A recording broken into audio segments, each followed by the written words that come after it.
And we are back online for the day.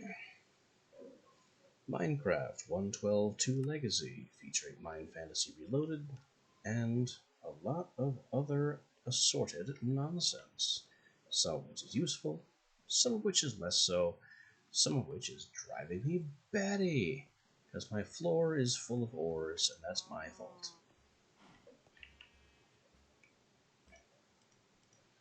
That's okay. That is not necessarily a bad thing. Now I have some blue crystals to make, which is up north, going back to the ancient thingy.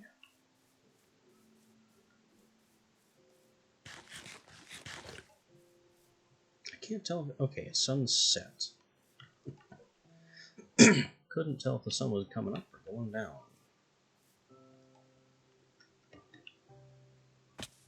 Ow. The fall damage immunity only lasts for so long after the tether cuts.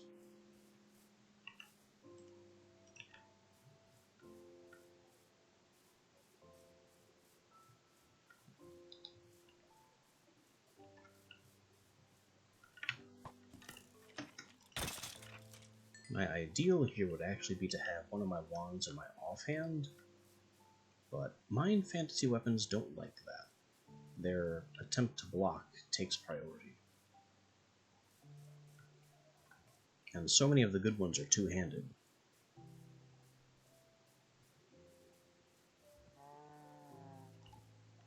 Which, the two-handed mechanic and the fact that it drains all your stamina for trying is... I mean, some might not like it, but I think it's deeply appropriate.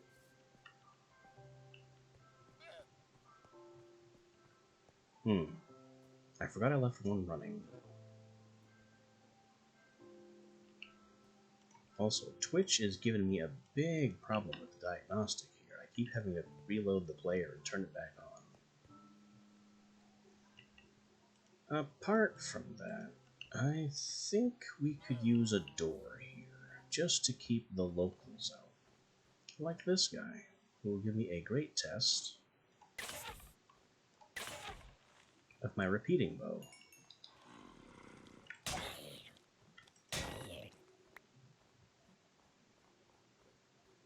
Which did exactly what I wanted with flying colors.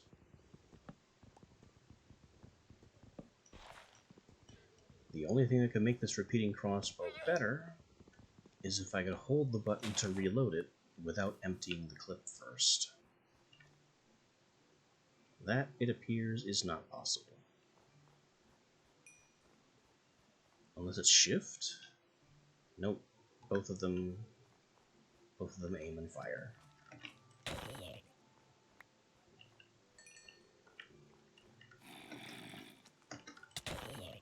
Yes, please, come forward. Give me free experience I can use to enchant later.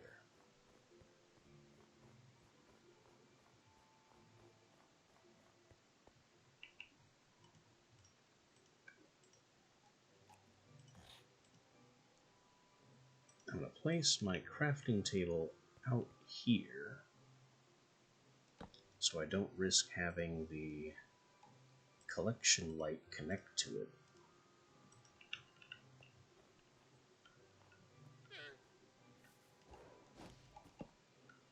Yeah. And I cannot place a door on stairs. Stairs are considered a transparent block. It can go right there just fine, though. On the block just outside.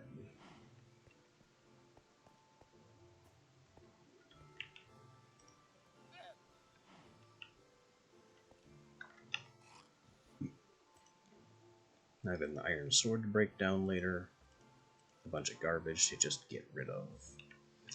And I'm really waiting for these crystals to grow.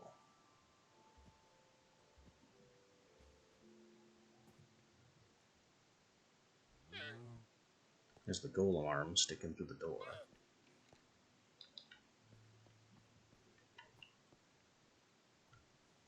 Yeah. Welcome to Astral Sorcery. We wait for crystals to grow.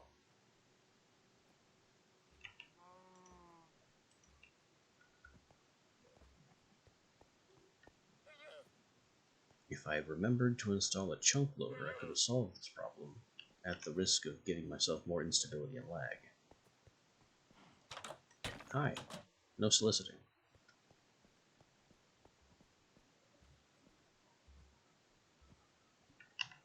Oh, I can press X to open it, but that still doesn't get me to the clip.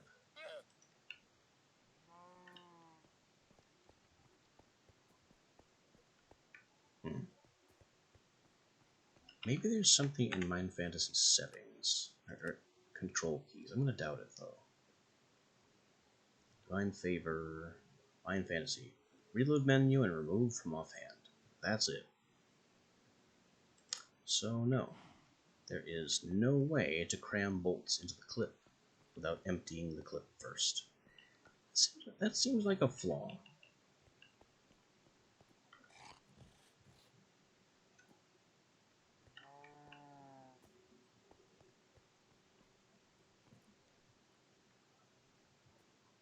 Well, there's no sense in just hanging around here for that to process. I have some XP to harvest.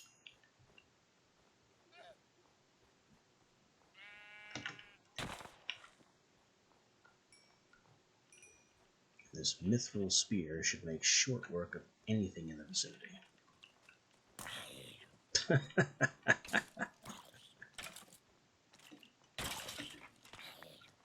Zombie caught an arrow. Whoops. Nope.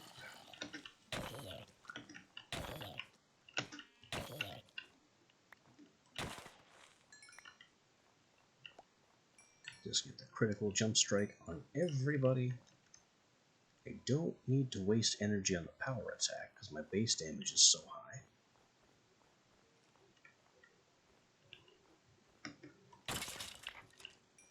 And my increased reach makes it much easier to land hits than it would otherwise be.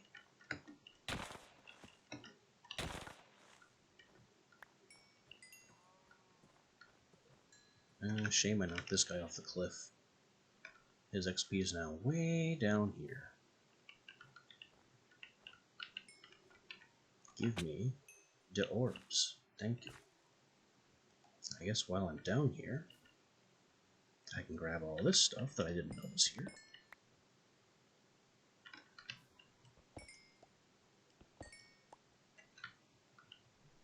More Ethereum, which is on the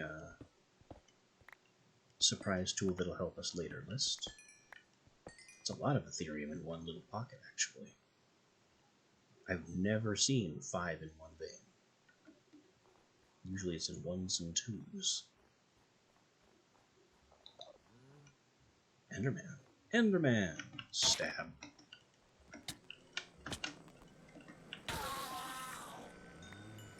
He's quick. But I got him all the same.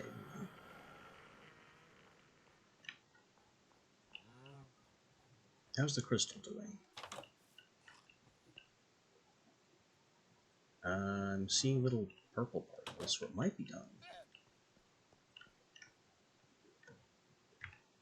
I always hit the wrong key there. 3, not 4. Stage 2.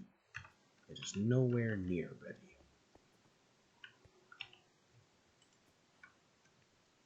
In the meantime, I am completely choking up my inventory with miscellaneous trash.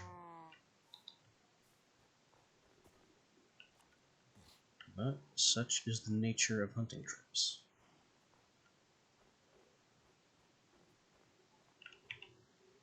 Dang it, Twitch. Stop canceling my video download.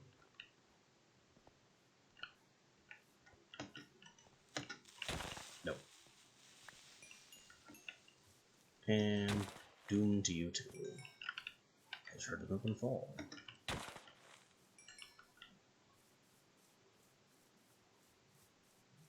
And we got this ruined library thing, which has been here the whole time and has nothing to offer us. So I already stole all the books and bookshelves from it.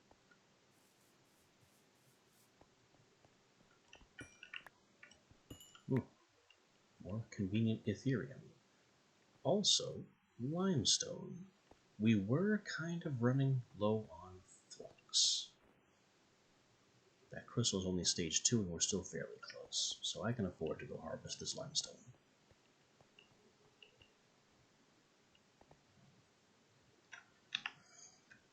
I am going to have to make some room, though. What am I doing? That's what this bag is for. Okay, not the diary. We keep that.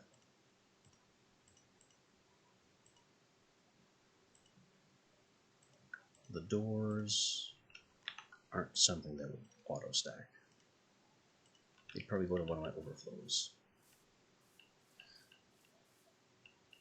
Is this a flower forest? I think it is.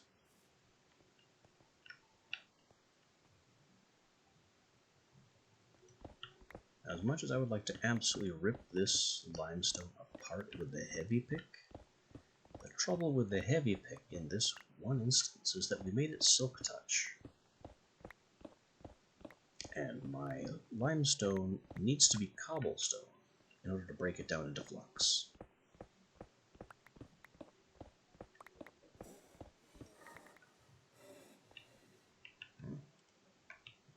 Stamina, also a bit of an issue. I don't have any sweet foods to fix those stamina problems.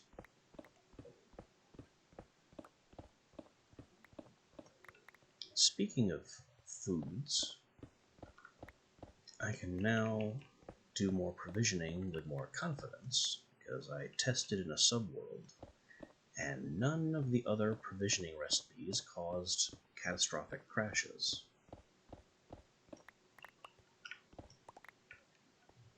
So now I don't have to worry about another meat pie incident.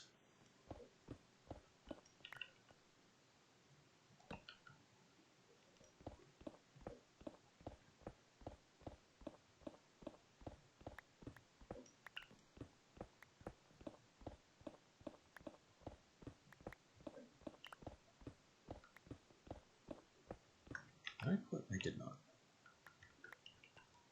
I did not put limestone in my backpack.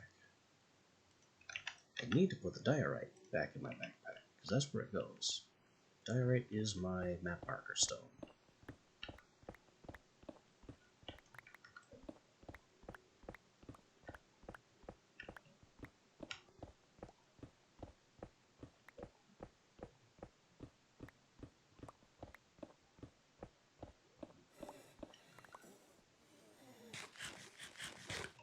Whew. Hungry work shredding all this rock.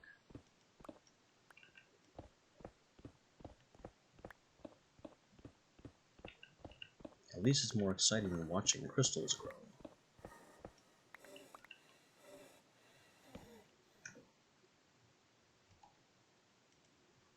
That honestly should be enough.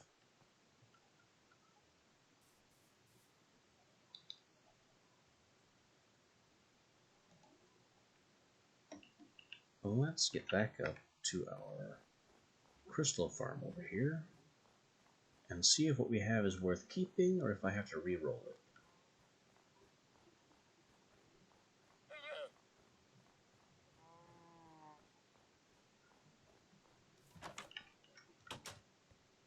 Or if it's even done. These are notoriously slow. That is only stage 3. It's still not ready.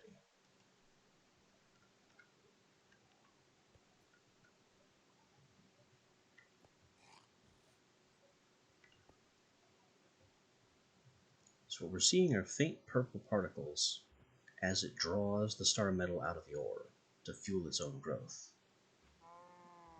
And then once the star metal has reverted to iron, we get white particles, because that's what it looks like when the collector crystal tries to turn star metal back, or tries to turn iron back into star metal.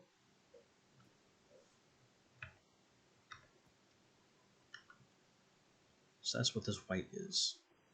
The iron ore being turned back into star metal. And that crystal is just a slow and stubborn one.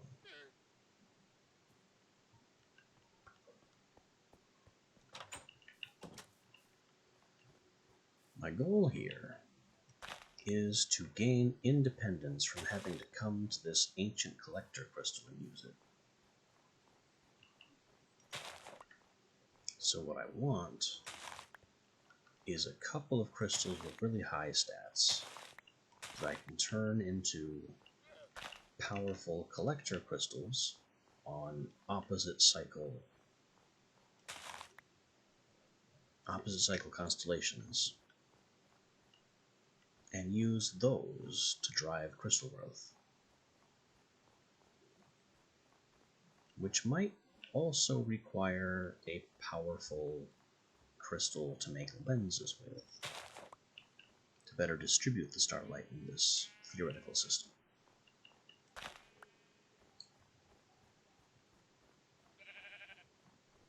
This whole thing being such an undertaking that it might be to my advantage to build this setup up on my starlight crafting altar, the flying platform that I have my crafting altar on. Because that way, the crystal collectors I intend to make can also be used to empower my altar, and I won't have to make a second pair to do that with. This is still 3. Come on, hurry up. I can't break it until it's 4, and I don't want to start a second one and split the starlight in half.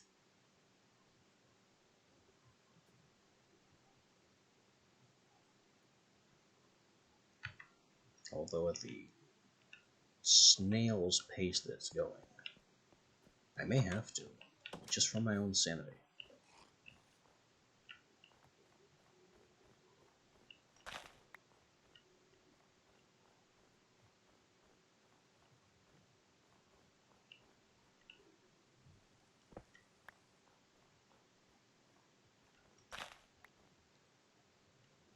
I'm going to. Wait. My perk definitely put that there.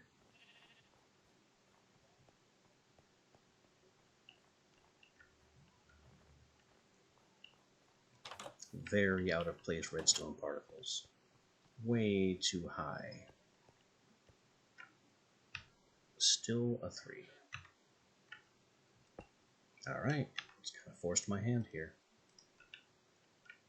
Link to that, and then to that. Break this.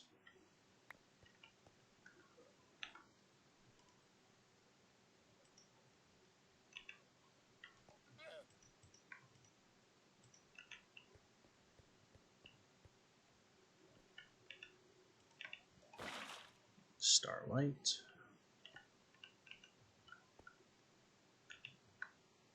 Stardust. Rock crystal.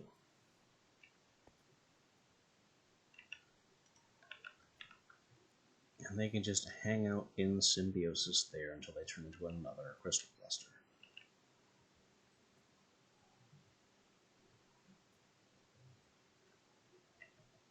I really thought this one would be ready sooner.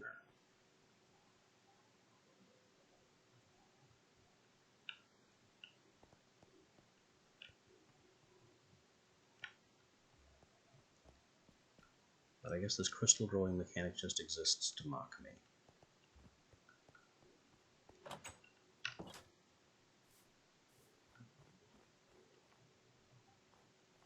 Oh well.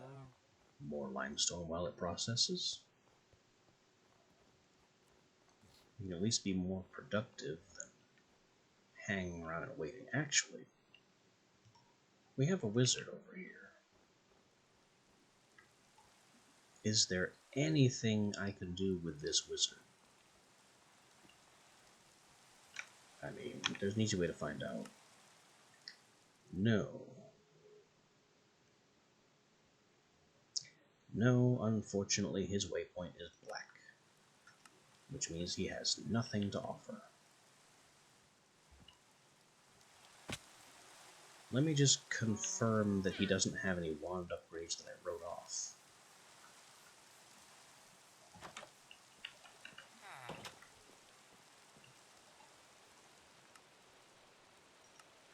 Embers, Thunderbolt, Divination. It's an apprentice spell, which is why I haven't tested what it does. Snowball, Spectral Pathway. Upgrade, upgrade. Wand of the Forest, Conjure Block, Freeze, Magic Missile. And I think he's done. So yeah, this wizard, totally useless. Unless I haven't actually bought Spectral Pathway from him. Like, there are a couple of spells in his lineup that I don't recognize, despite them being clearly marked as not new. So I probably have them in my library, but I don't remember.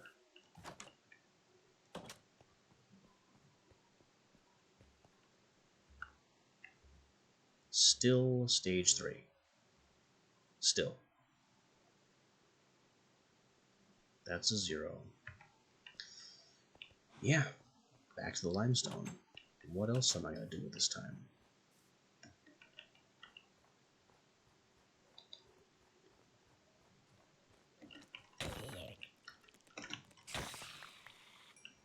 I suppose there's always more stabbing.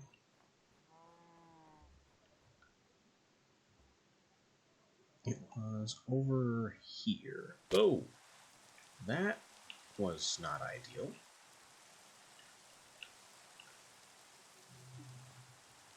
Also, this doesn't look at all like a place where I've been mining.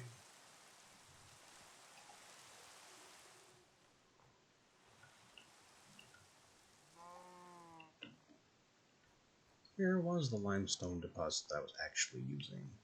And how long has that been there? I don't recognize that bit. Ooh, a wizard. Him we can stab.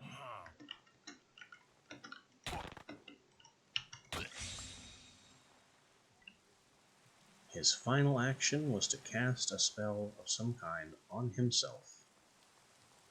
Whatever buff it was did not save him from my Spear of Doom. Here's where we were digging.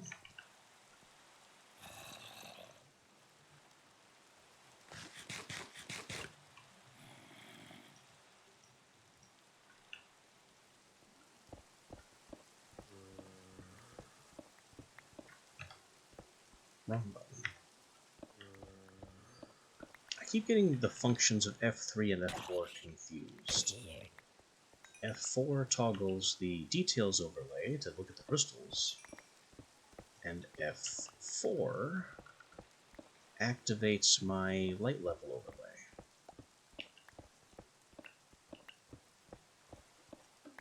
I suppose of the two, F4 is the one I'm most likely to remap.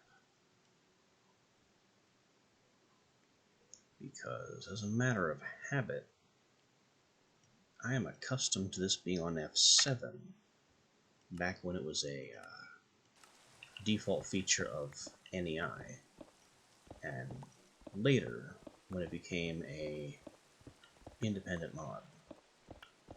It's just the button I expect that feature to be on.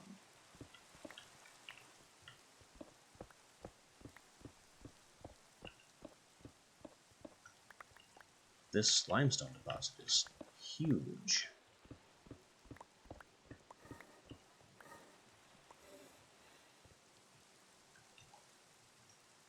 This stuff does not mess around.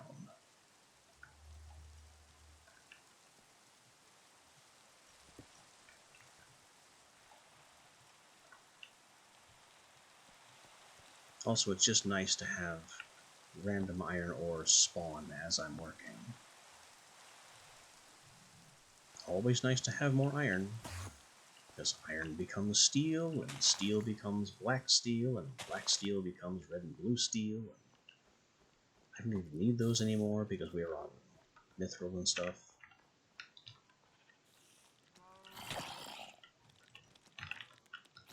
Turn Oh, I moved it to F7. That's why it will turn off. I just changed that. Now, muscle memory getting the better of me.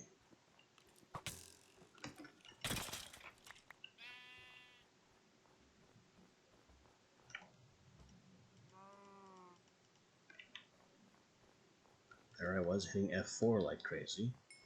The button that remove light level overlay used to be on, even though I just changed it so my own memory would reassign it to F7. How we doing? Finally, stage 4.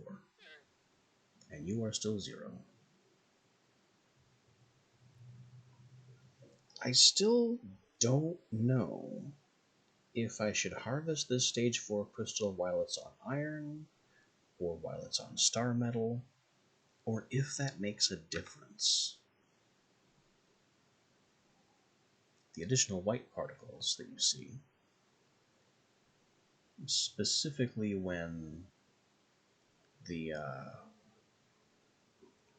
iron ore is star metal, is that the crystal is finished and ready for harvest.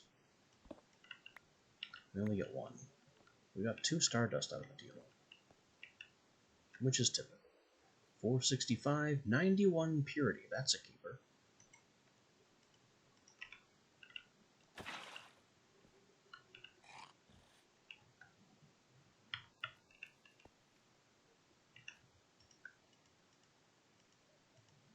And we can start the next one.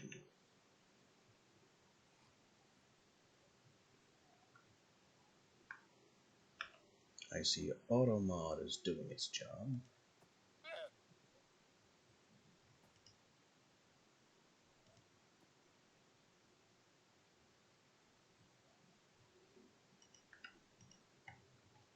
And catching the occasional bot spammer.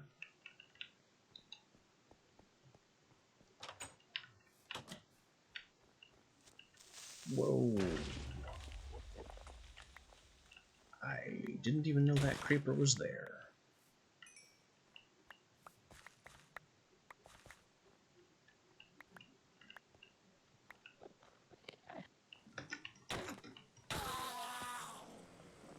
I'll definitely take some ender pearls, though.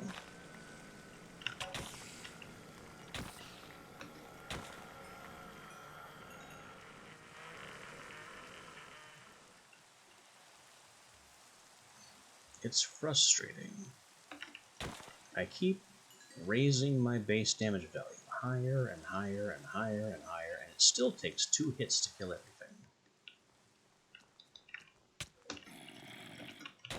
Unless I specifically get the crit. How high does my damage have to go before something like a creeper or a skeleton dies in 1 hit without me needing to jump at it?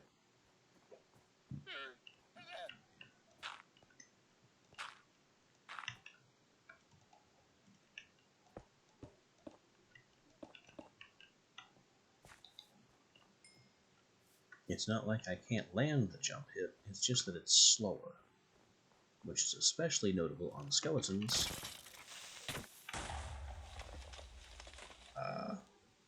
Okay. That guy definitely should not have gone off. He was out of range. Way out of range. And look, more Ethereum.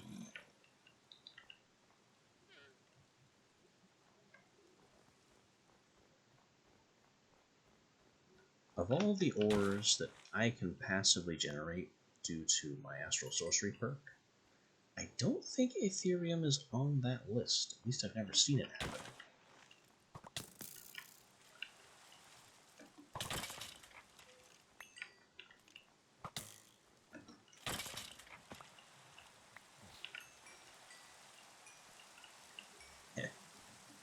My armor keeps taking trace damage from all these arrows, but I take none.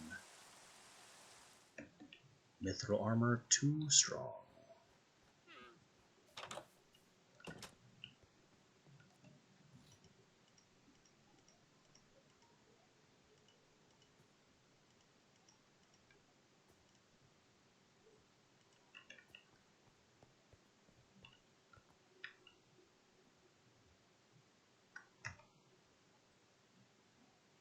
1, Stage 2. This one was planted later, so I don't know how it jumped to Stage 2 past this one. Random ticks, man. Random ticks.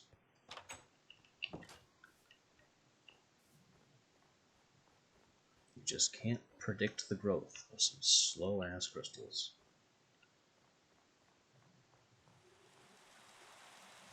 This is actually a fascinating little dip here. We just have a giant hole in the mountain that goes nowhere. It doesn't look like a deliberate sinkhole either, and this isn't the version of the game where sinkholes happen. It's just a river biome, a single chunk of river biome, surrounded on all sides by mountain.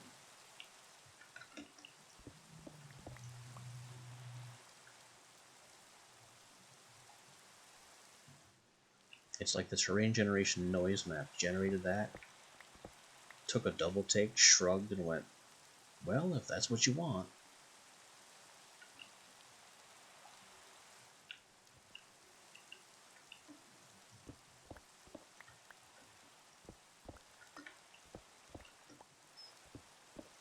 I can still plunder these walls for ores. It gives me something to do at least.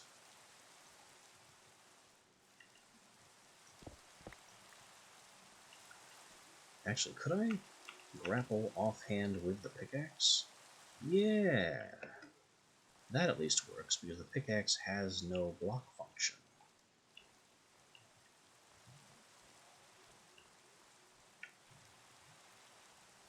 It instead tells you if you're allowed to mine a block by right-clicking on it. Not exactly a priority feature. Ooh, wow. Fortune 3. So that was ×4.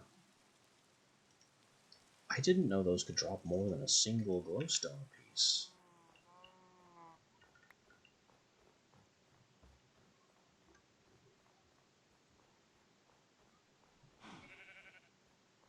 I seriously thought the faint amaranth were just one glowstone apiece, and did not expect them to respond to fortune. But there we were. Here we are, more glowstone dust from a single plant than you can get in 2 blocks in the nether.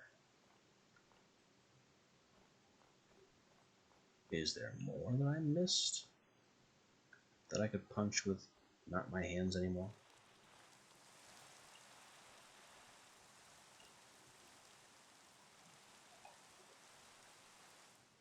I don't think we went on this hill. There's some.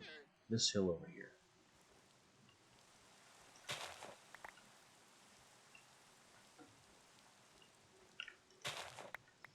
Boom.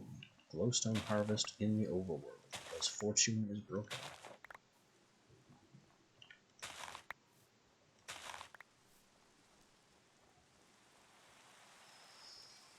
Considering how difficult it is to reach and collect glowstone in the actual nether, while the dragon's flying around, this is a very welcome alternative.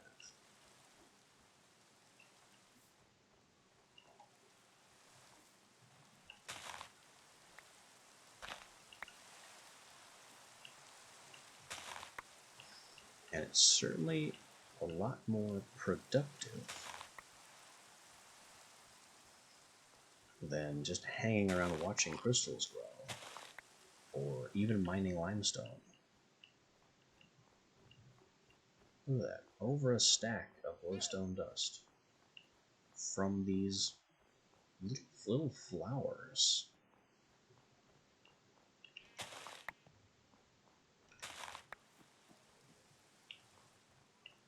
And the ancient crucible is over here. I could have brought some materials for some more mithril or adamant. I don't know what I'd make with them, but I could have.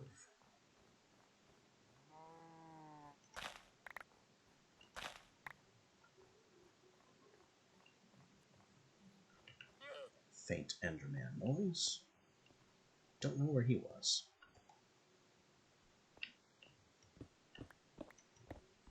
Just zoop over here, plunder this coal. Coal, copper.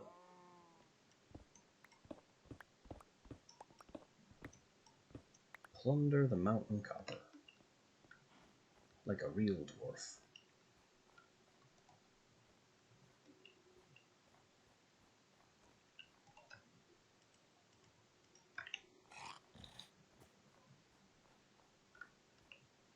Lots of llamas around.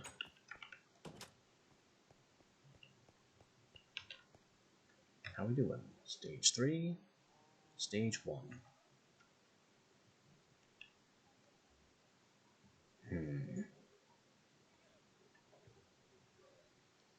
If I just take home the 2 crystals that I've already made.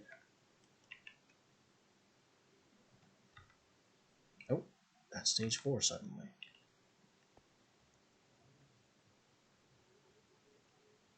Alright, so once this turns to star metal, oops. Stop falling.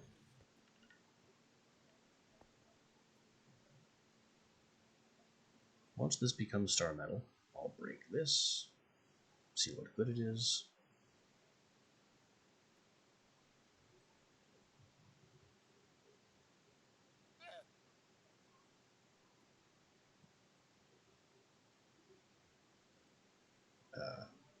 Become star metal.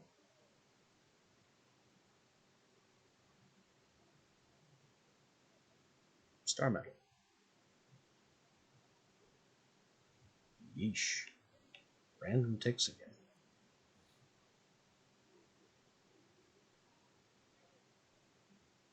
There it goes. Purity 99. You really can't do much better than that.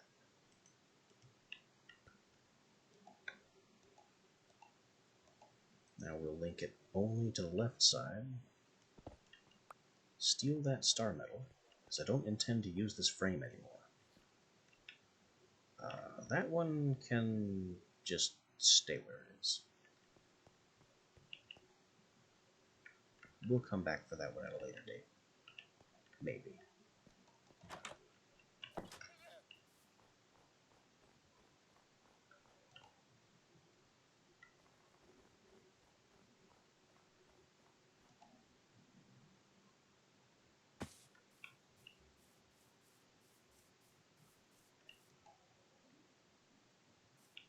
Nice grab through 2 trees.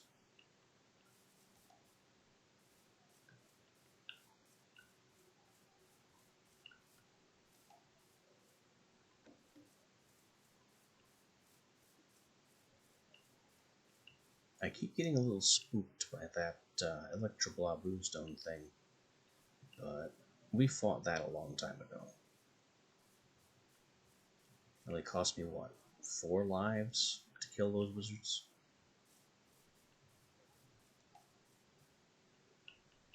Wizards are tough, man.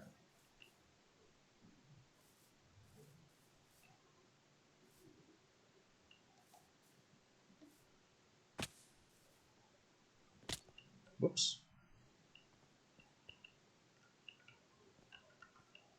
I seem to have fallen in a hole.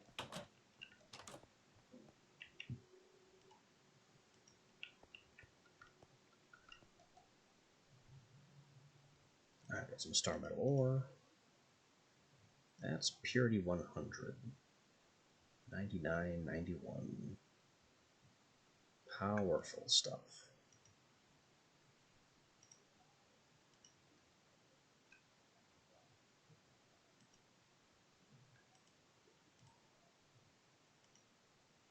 I may need a linking tool, but that'll be a little later. Where was I storing buckets? There they are.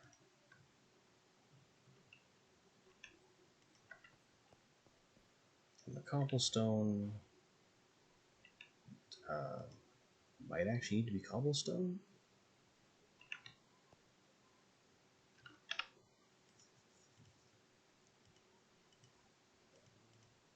doing stuff that I don't fully understand right now. The doors come out. Don't need those. They can go in here.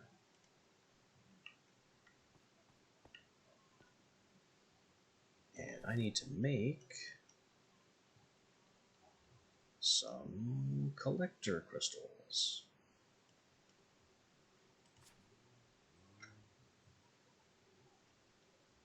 There's 4 stardust, 4 reso gems, and 4 illumination powder.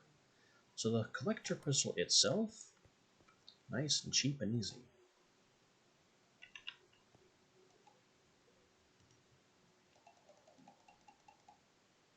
Let's say 8 of that.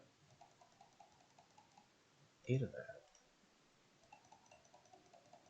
And 8 of this with...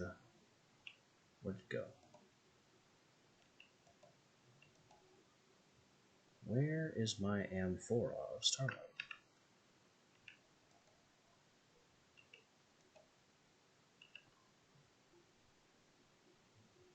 What? Did I put it somewhere foolish? Oh, it's in my inventory. And probably has been the entire time.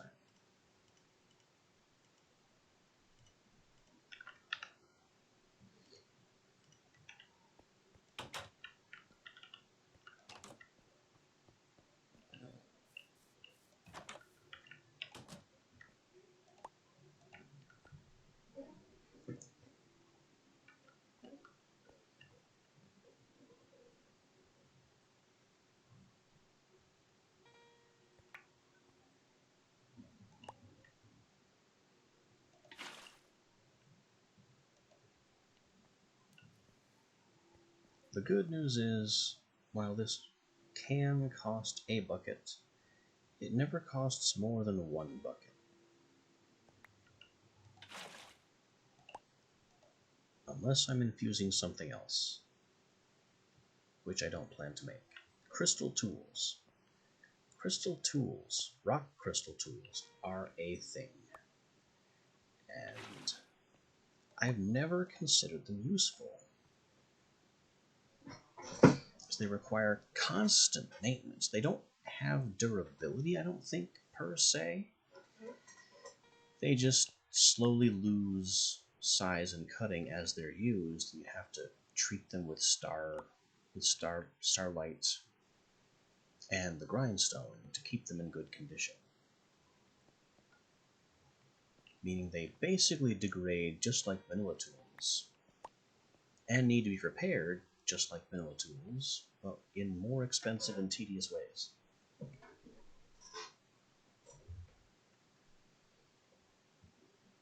But those rock crystal tools can be infused with starlight in this little jobber.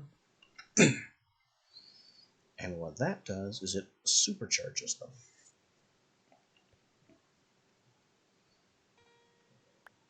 I don't remember what all the supercharge effects do, but I never considered that really useful either. Because again, the degradation and maintenance still applies, and on top of that, the supercharge can fall off.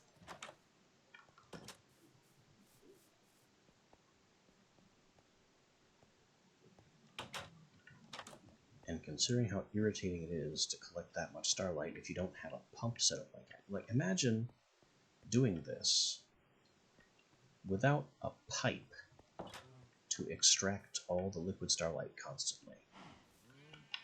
Imagine manually bucketing starlight constantly.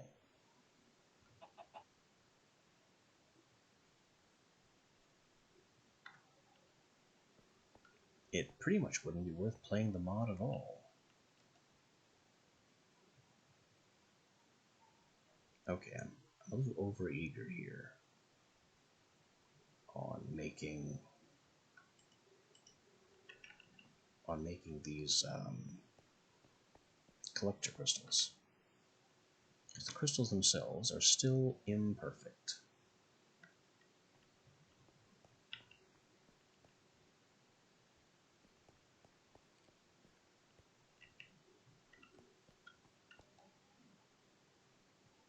can make better crystals.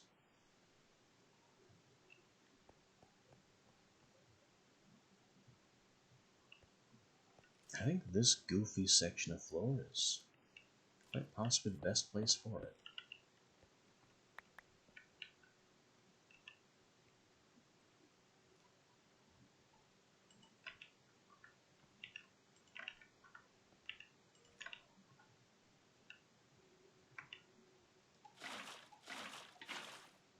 More crystal farming.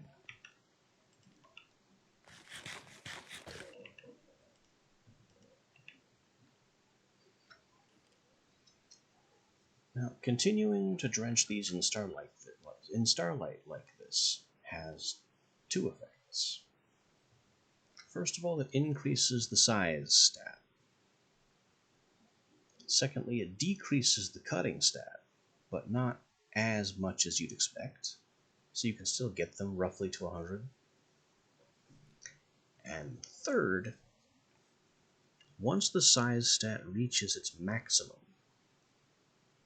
which for celestial crystals is 900, I believe, continuing to dunk it in starlight has a chance to split the crystal in two.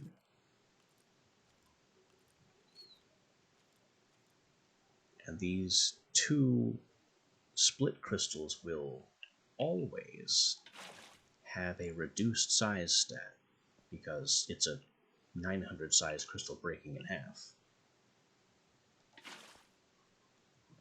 But I don't remember how their other stats work. Cutting we can write off because cutting can be manually adjusted.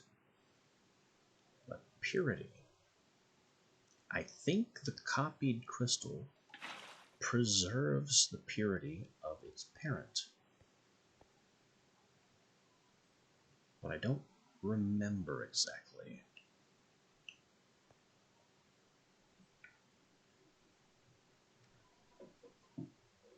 There's also the small little issue that this whole process involves throwing crystals on the ground and dunking them in starlight. So if you leave them to cook too long, they may despawn. I'm not actually certain whether or not they can in fact despawn, but I would certainly assume so.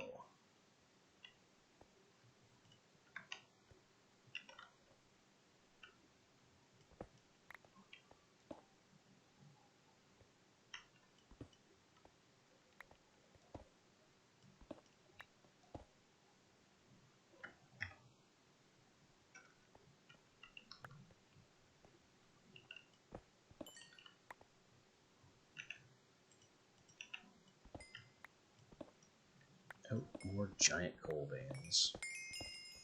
I did not ask for giant coal veins.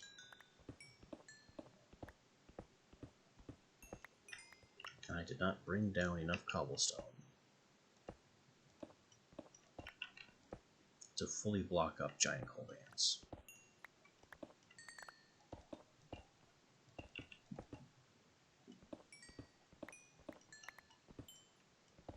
Am I going to have to sling rod myself out of here?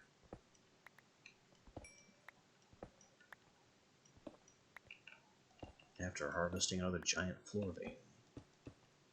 I think so. That was not... Okay, you're just messing with me now.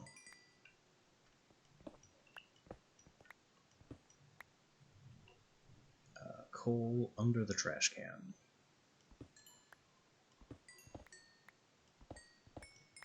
These are things that definitely need to be decorative blocks.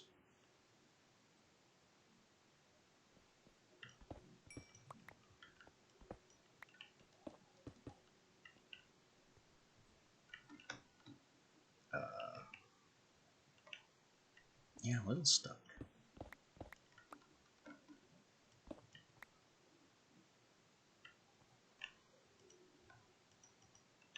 The floor ore thing is kind of becoming an issue.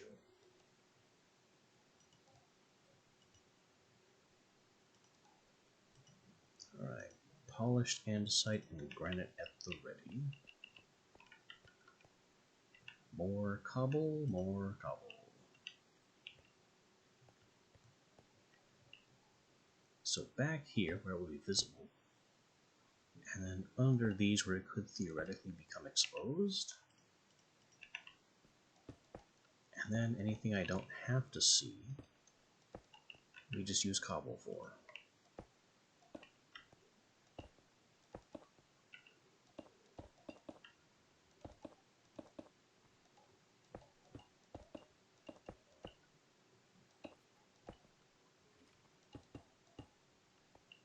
There.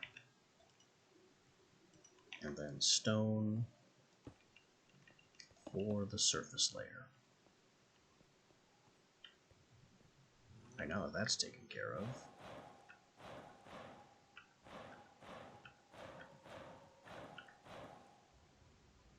now another stack of coal.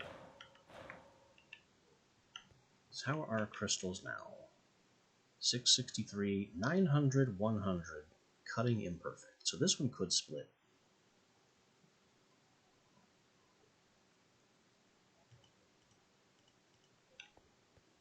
And if I could just get it to split,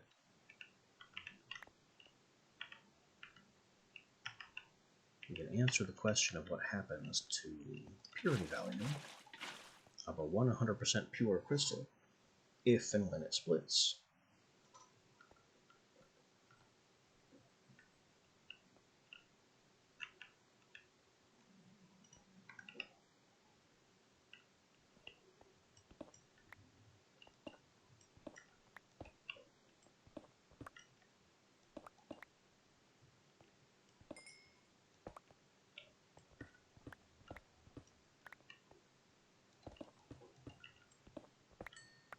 I definitely need to be carrying more cobblestone when I do this, so I can cobble the layer of floor under the floor,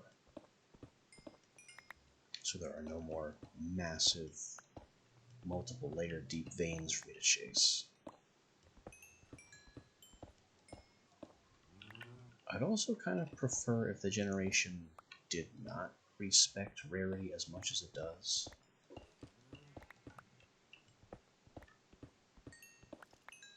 Because all the coal is getting really overbearing.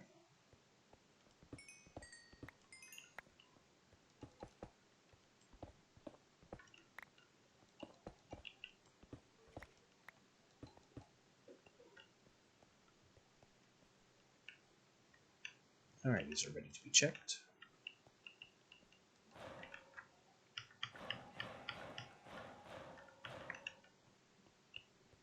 What do we got? Well, oh, purity increased on this one.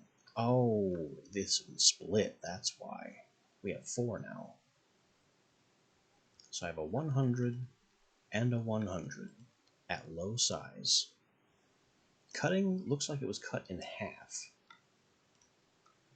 And then the other two, still high purity. And size getting higher. These ones, though, definitely need to dunk, so they can continue to gain size.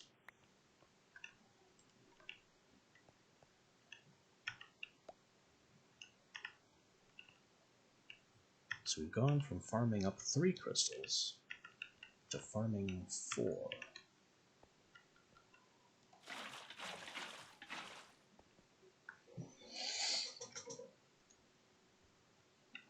Theoretically, this whole process could be automated, but it's unpredictable. Very unpredictable. Because again, when the starlight disappears is very much based on random ticks. I guess some mods technically have detectors for that, but I don't know how reliable they are. Worse than that, most mods I've played where they can dispense liquid into a square aren't really picky about when they do that.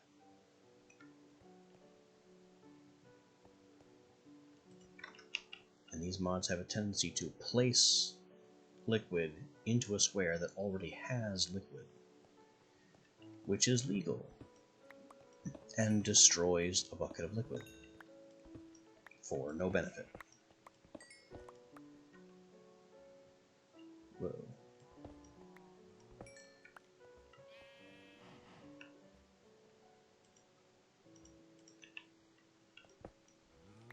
Cobblestone for you. Stone for everyone else.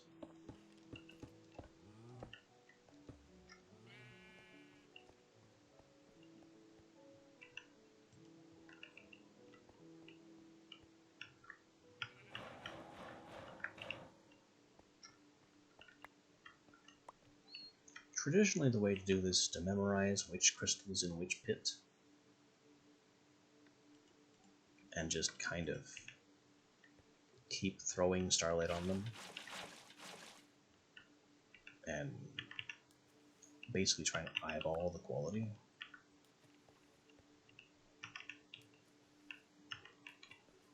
But that's also risky, because you never can really be sure, without looking, what the quality of a crystal is, or is going to be.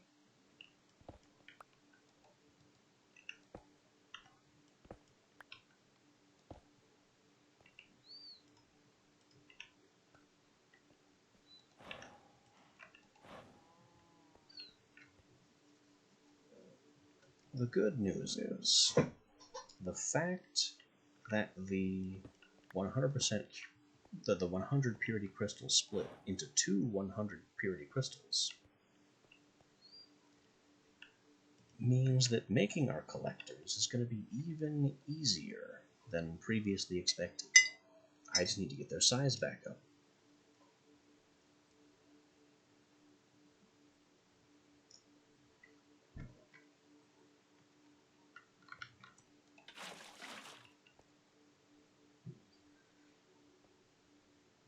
And once their size maxes out again, we can grindstone them to really high cutting values.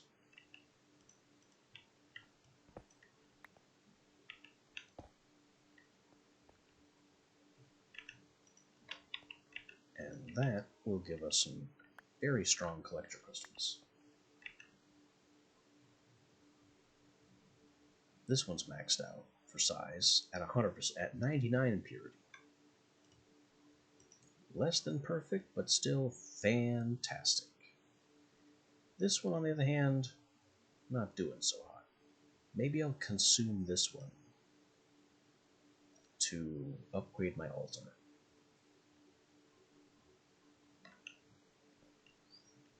It's the 100s and the 99 that are the real stars here.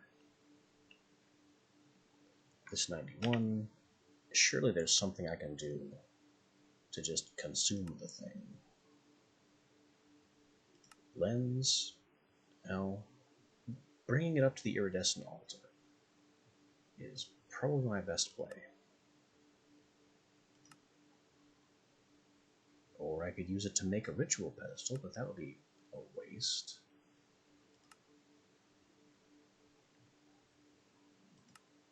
Attunement, previous upgrade, gateway, linking tool, previous upgrade, light bulb.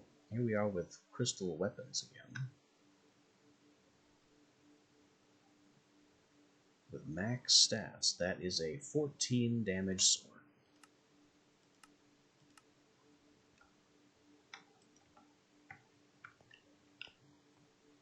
Less impressive than you'd think. Okay, these are the hundreds. We have a 500 and a 250 size. Get those back in their pits. This one we've written off. It's going into an upgrade.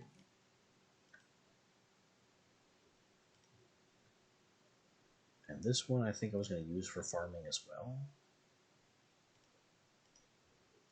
In fact, none of these matter.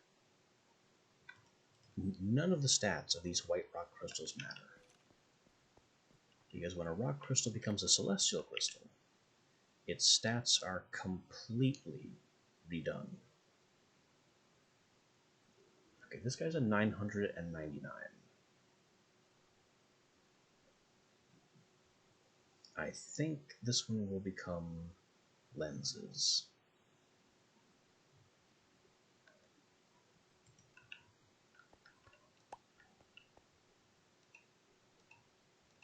So let's do some grinding.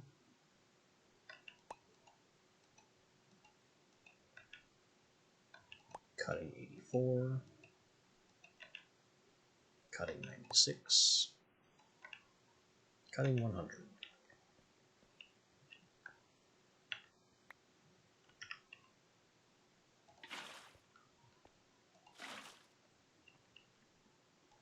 We keep dunking these because they're small.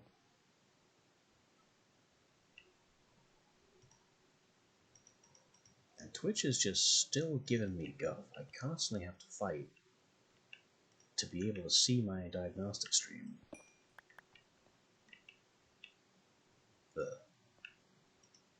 And more cobblestone still required.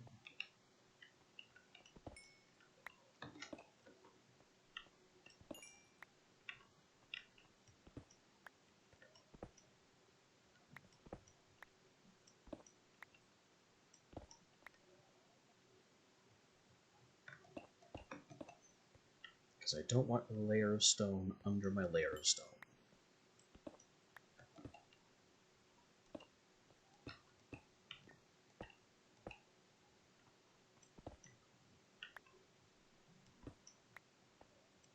Because this happens. And then I have to go chasing.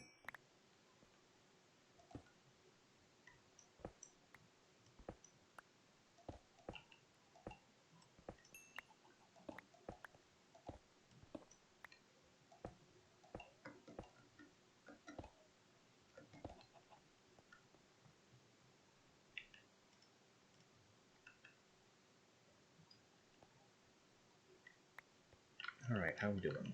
Especially this one. 900, 100. You are gonna be something. 600, 400. These still need to cook.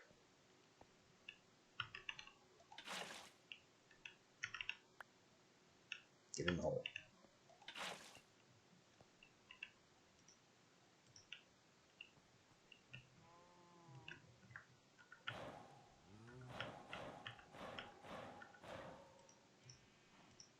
More free valuables.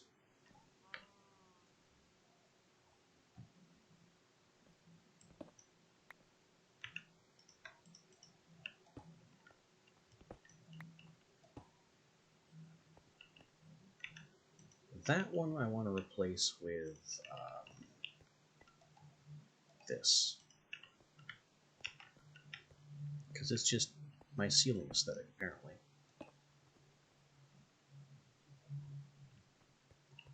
I should maybe have done this in other places too, but I haven't been the pickiest about keeping my base aesthetic unified. Really, all things considered, these should be andesite.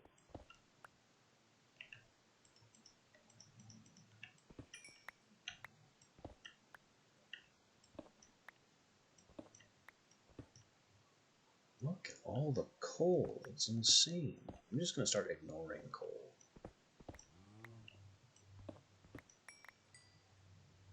How did that hole get there?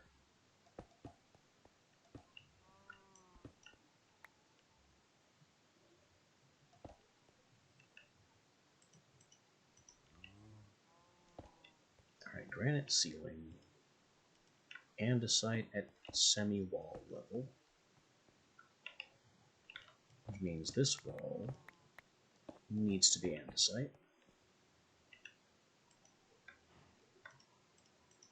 It's a dance. It's really a dance to try and make my base look good and still make good use of the whole perk thing.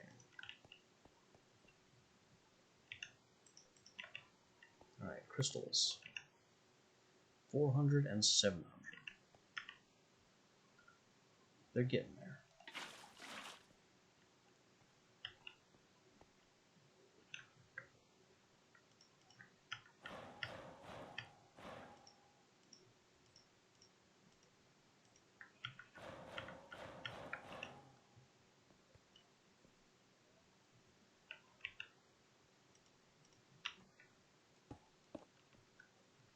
I'm only farming those two so I can plug those gaps.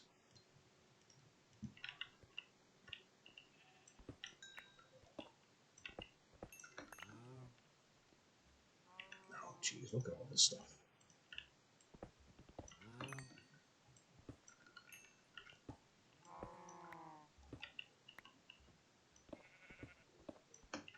It's all hiding in the walls.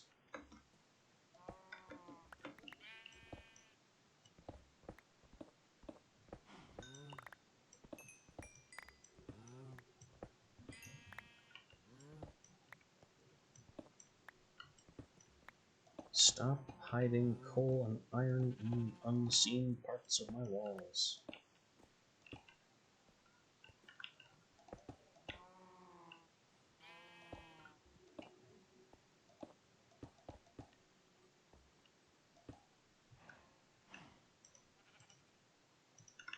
Alright, let me granite the ceiling. Andesite the walls. Need another andesite for here. And how are the crystals? I don't even have to look. There's no way they're at 900 yet.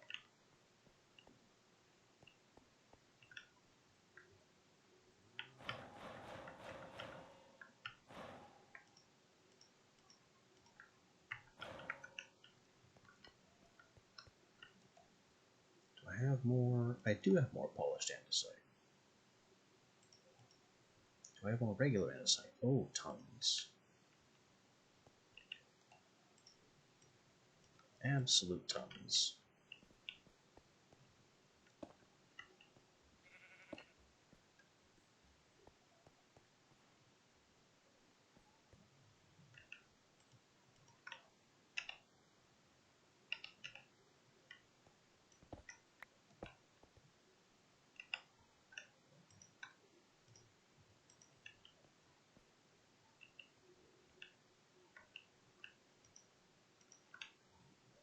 I guess andesite can go in this part of the wall because it's annoyingly behind the grindstone. How are you two? 500? Ooh, 900.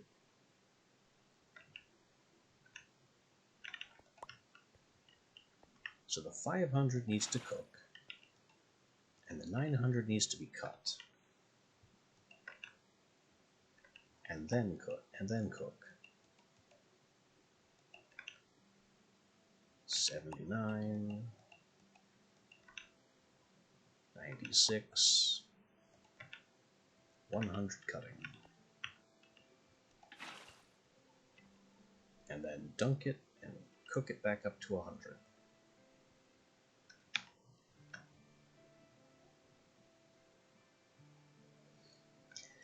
What I should really do is keep this one for use as a collector crystal.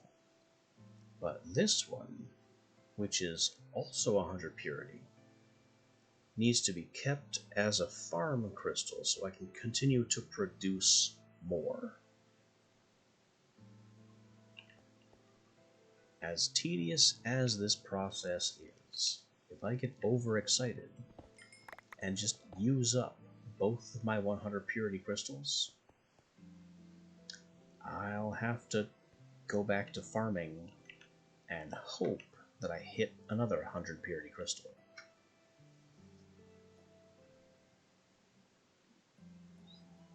Which is absolutely not ideal.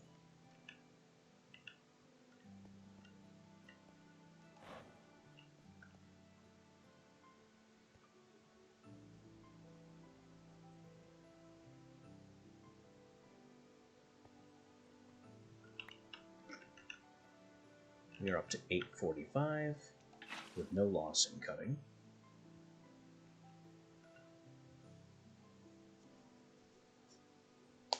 It'd be nice if I could accelerate this too.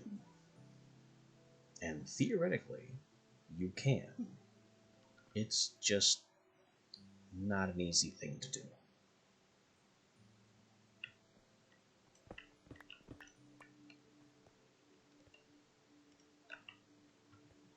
There is a reason I have not yet discovered the constellation Orologium.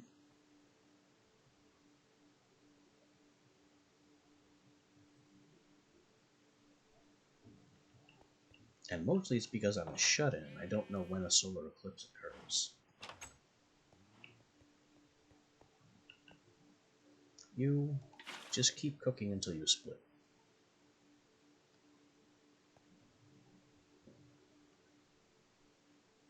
So I want this one to split and this one to reach 900.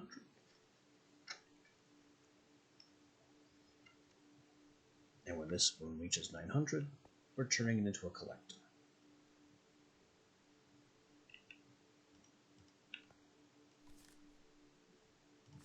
of any constellation other than Armaro. Oops, actually I picked up both. Perfect.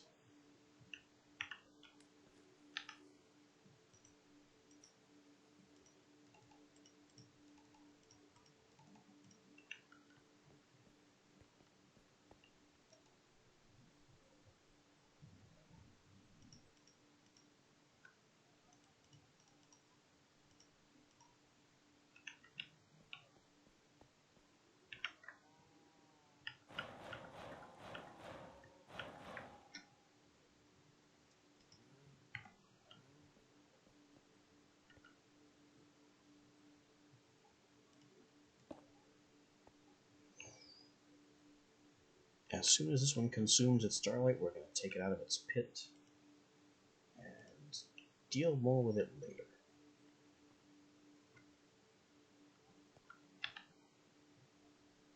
Unfortunately, daybreak was recent.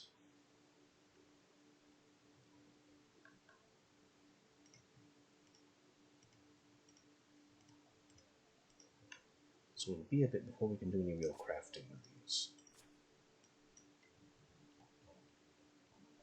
And let's see, upgrading the altar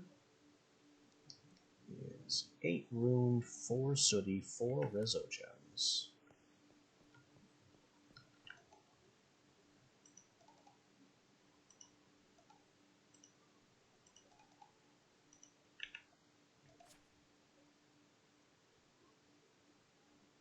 And a lens.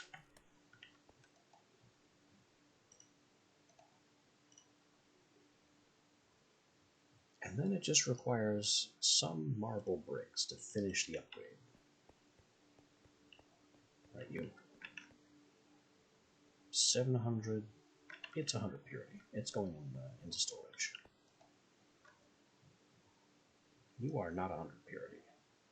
You are actually even worse than the crystal I'm about to use foolishly to upgrade my altar. I think this one's going to become lenses. The 99 purity is honestly fine. So that can be our third thing that we do.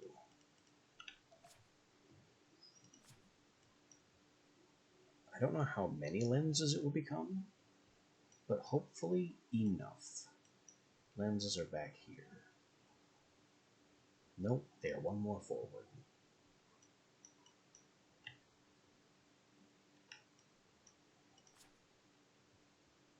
Three lenses, 2 aquamarine, 2 wound.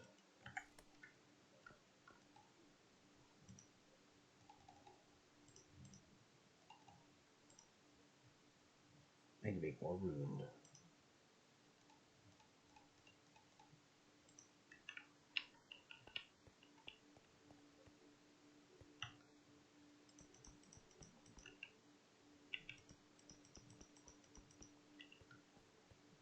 We also need more base marble.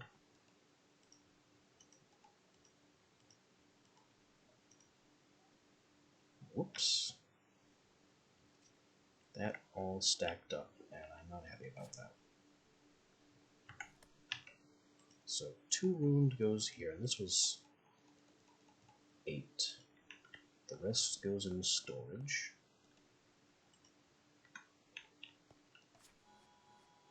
It takes the crystal, a gold, and 2 engraved infused wood. The engraved infused wood is infused wood planks in a square. Infused wood planks are you throw wood in Starlight.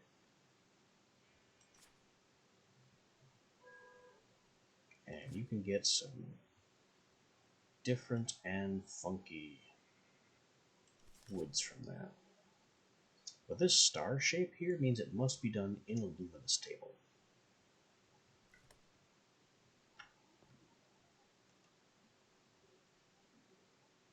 So I'm going to get not planks. I think I only need one log.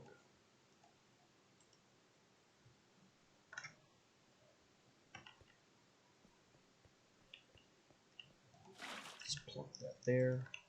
Throw a log in. It instantly transforms into infused wood, which we can turn into planks by hand. Surprising. And engraved by hand. Also surprising.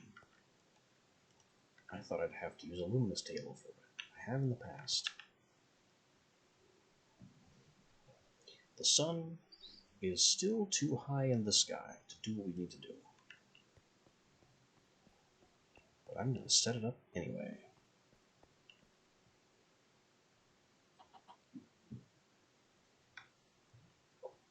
Maybe I could also spend some time improving the guardrail situation here.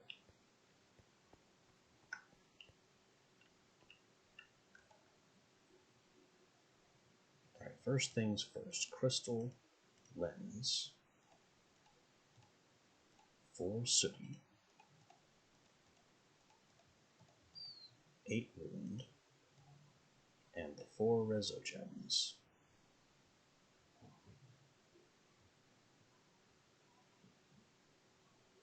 Is that correct?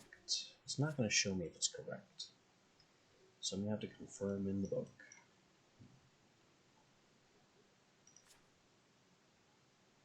Yeah, that's correct. Sooty on top and bottom. Reso gems on the side. Ruined, being diagonal. And glass lens top center. That's everything. Then the next step is you just place bricks.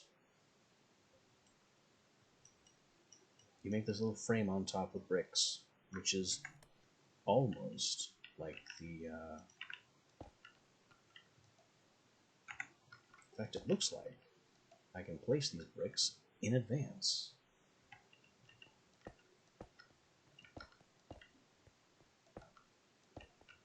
Because it simply doesn't interfere with anything.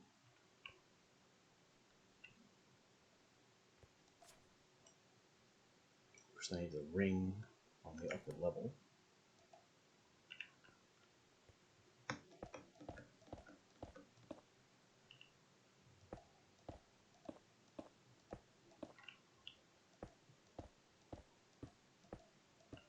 Oops. That should not have gone way down there.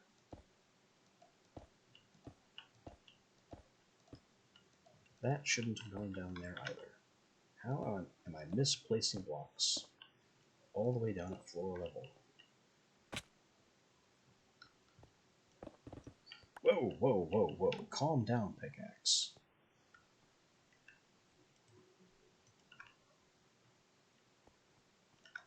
Now we broke it. If I put that back, it's fine again.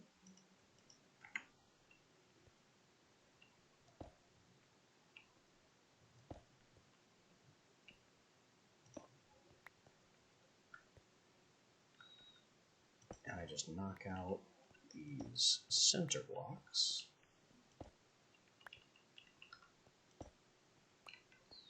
And that's it. That's the upgrade.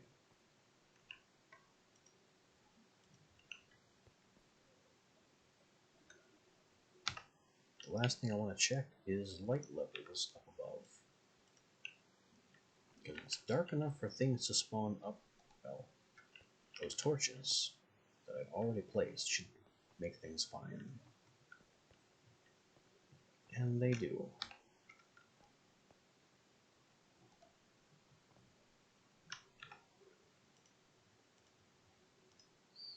So all I need is for it to get dark.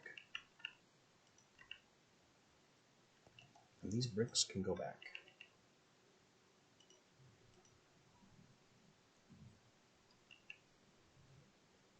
Here comes the moon. And there goes the sun. Finished just in time. As with all altar upgrades, it doesn't matter how much starlight is in here. It matters that it is sufficiently along into the night. Oh. Jack. Stop absolutely shredding everything. I'm just trying to precision break my small mistakes. And the pickaxe is just obliterating everything. I think I screwed up my telescope, though, by placing blocks too close above it.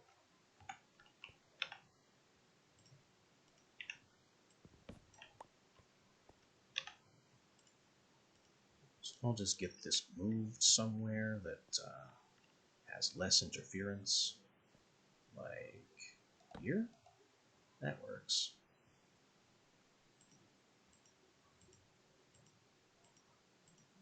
No new constellations to identify. Just one blank space with nothing in it. And this is still not ready. Now it is. Boy, that moon has to be kinda high. And now, because this is a higher level craft, the particle display is absolutely ridiculous. And this isn't even as high as it can go yet.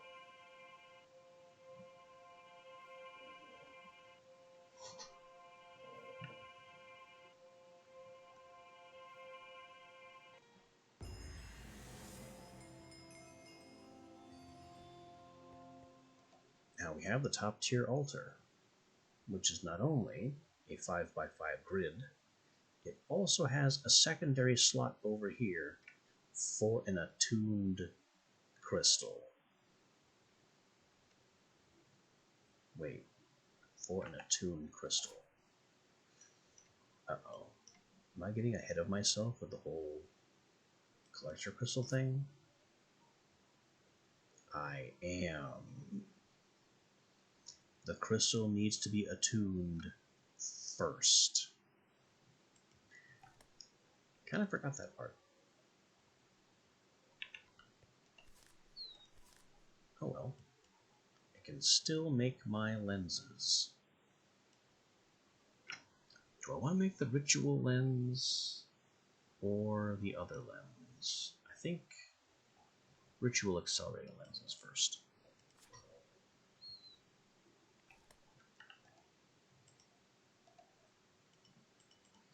Runed, wood, lenses, gems, crystal.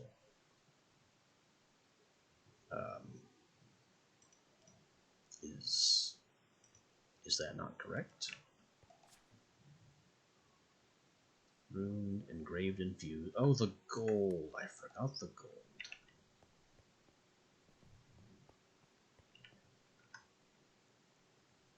Well, at least going back for a single gold ingot is not a colossal production.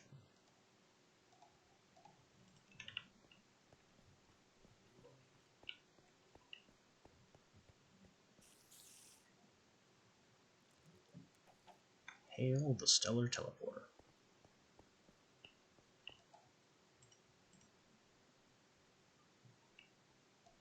It's lenses time. We get 11 lenses with the full stats of the crystal that they were made from. Amazing.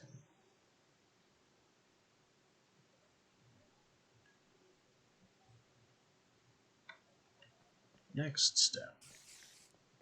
I need to attune this crystal.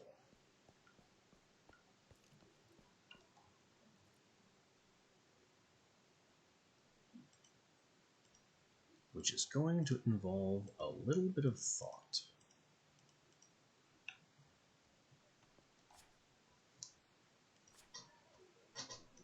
Armara is off the table. I could do Vicio Evorcio or Aevitas Decidia.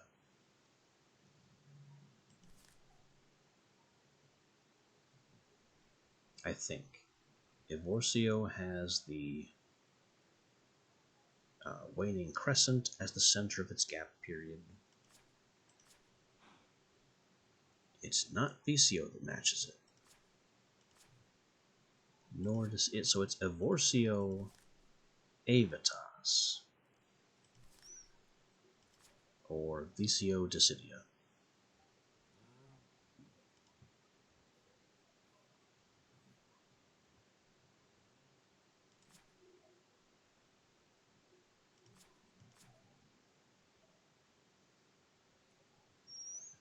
I think I want Vicio Decidia.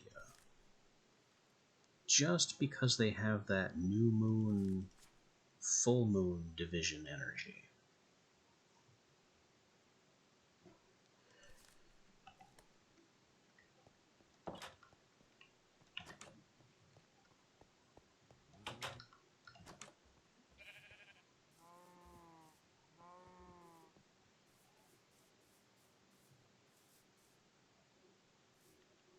Oh, a couple of lag hitches there. Vicio is not currently in the sky.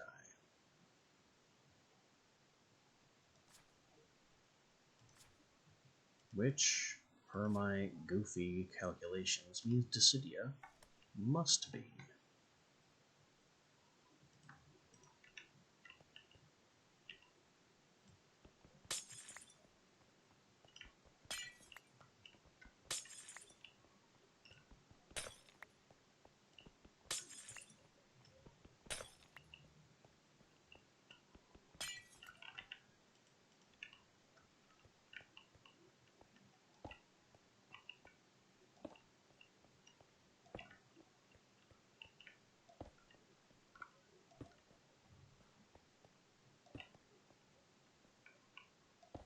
I'm one short. Fortunately, we made spares.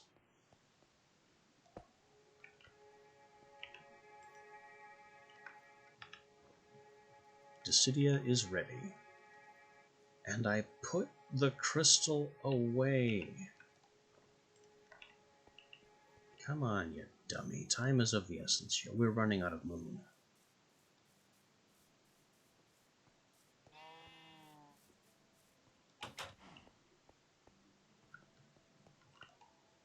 Give me that rock.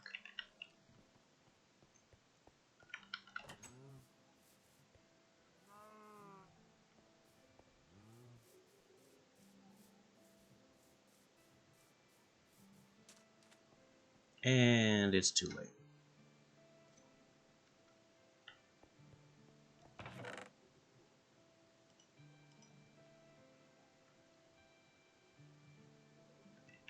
Well, okay then. I know what we're doing tomorrow night. This is the other great frustration of astral sorcery. Waiting for specific constellations to be ready and only having the span of nightfall to do it.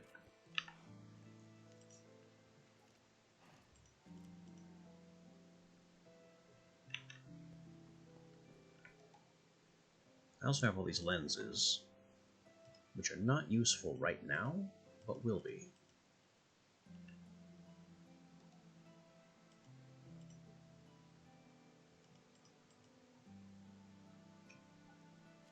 In the meantime, I guess we take this 100 purity crystal and go back to dunking it.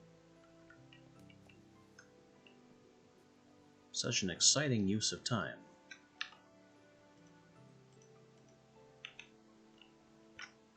But if I can get more 100 purity crystals at the ready, we'll be... Uh-oh. That's a problem too.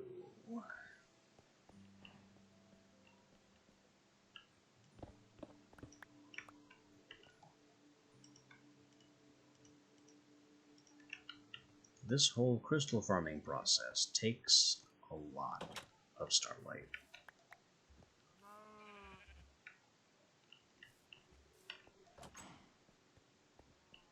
And we need to keep feeding the tank. Technically, you know what produces a lot of liquid starlight? And relatively quickly? Rock crystals and celestial crystals. But what a colossal material waste that would be.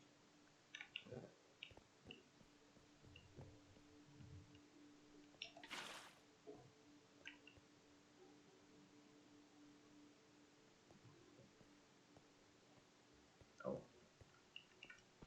Don't need these anymore.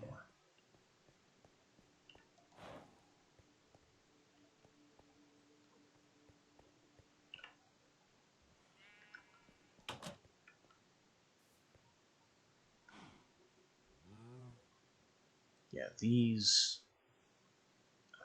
shaped radiants are specifically low yield, but allegedly high durability for this purpose.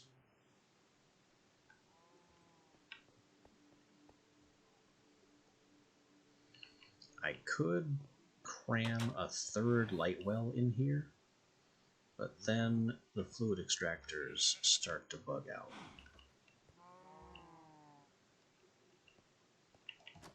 Ember's fluid pipes are not especially reliable.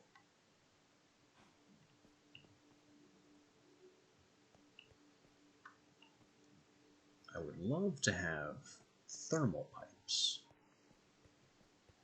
from thermal expansion, which I think at around this time is called thermodynamics. The issue with that is, this is a weird interstitial version where thermodynamics doesn't exist.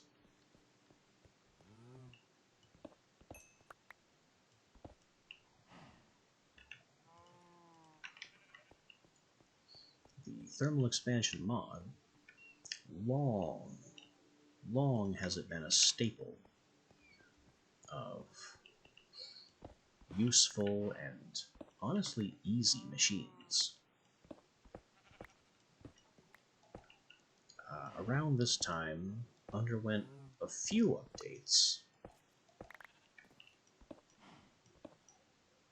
and among those updates, it split into many submods, which probably isn't fair to say because it had done that for a long time. But the thing about the split is that the machine, the pipes, the piping broke off into thermodynamics,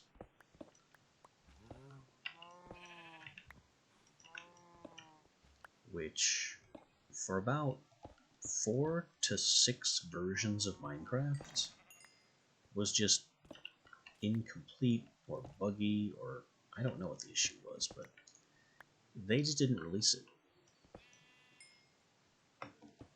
So what I'm trying to get at here is that thermodynamics currently does not exist.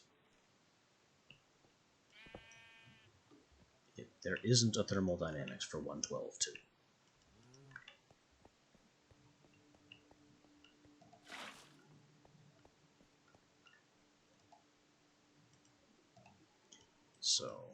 So much for the best, most convenient, and most reliable piping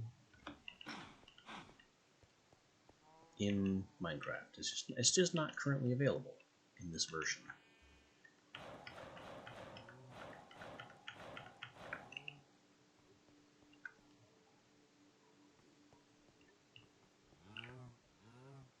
Oh boy, we are running out of that.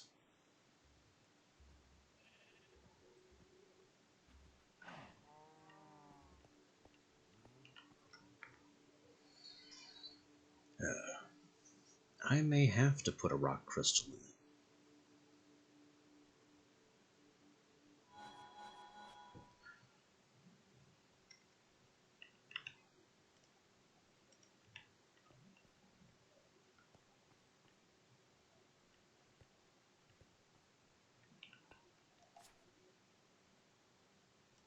So we're waiting for the Dissidia attunement.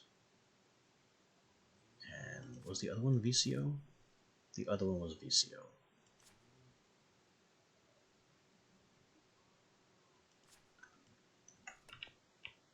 While all this nonsense is going on, and we're trying to split this crystal, which is at 900 and doesn't want to split just yet. Hurry up.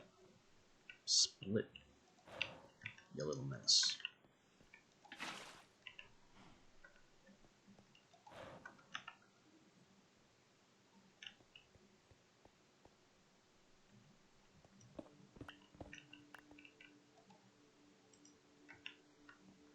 Let's have a look at what we just unlocked.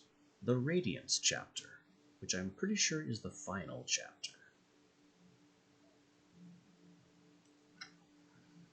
What we have access to here is the ability to attune our basic crafting wand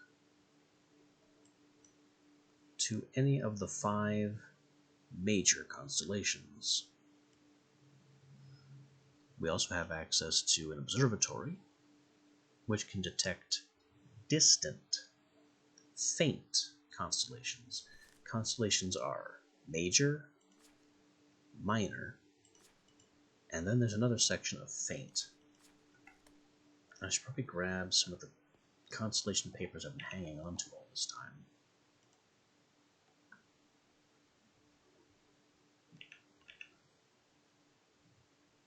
One, 2, 3, 4. And the remaining 5 are unnecessary. There are no more constellations in the mod.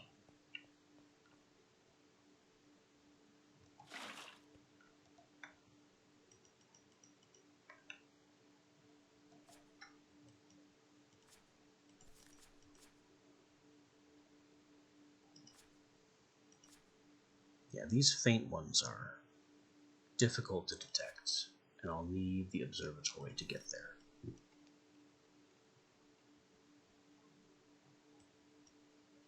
The observatory. I should probably talk about these.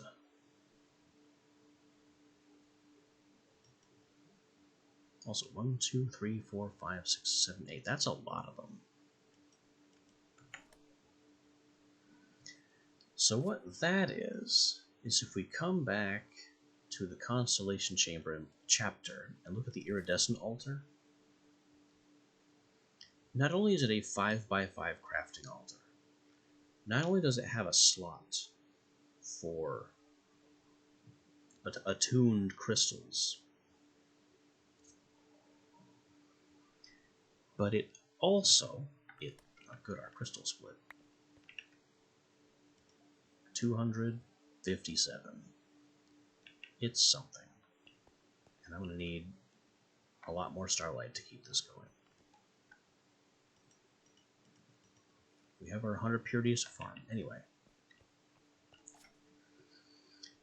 The 5x5 grid and the attunement slot isn't enough for the Iridescent Altar. It also occasionally needs additional items, which must be placed on spectral relays when requested. So I need 8 more spectral relays, at least, because the crafts up here in the Radiance section call for these very frequently. And that's what these orbiting items are. Illumination powder, nocturnal powder, stardust. And these will be requested by the various spectral relays around the crafting altar during the craft process. It also requires an infused glass, which is something else entirely, and requires a colored lens to get there. It's just a mess. It's a mess. colored lenses I very rarely use. So you fuse aquamarine and glass lenses, and it makes a colored lens, which you place into a crystal lens. And of course, the additional lens, which itself could be imperfect, also reduces the strength of the starlight. So colored lenses make your starlight beam weaker than it already is. But they allow the starlight to do things, like start fires, break blocks, cause things to grow, deal damage, push stuff, and grant regeneration. 2, 3, 4, 5, 6. There are 6 effects here and 5 major constellations. So ignition, the effect of Fornax, is apparently good enough.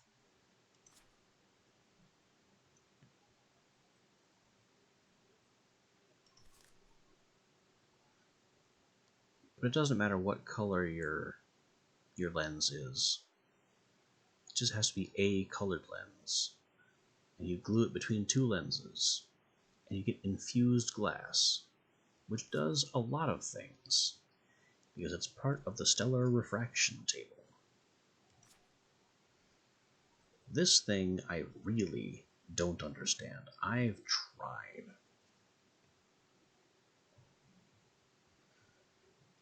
It only works at night when exposed to the night sky.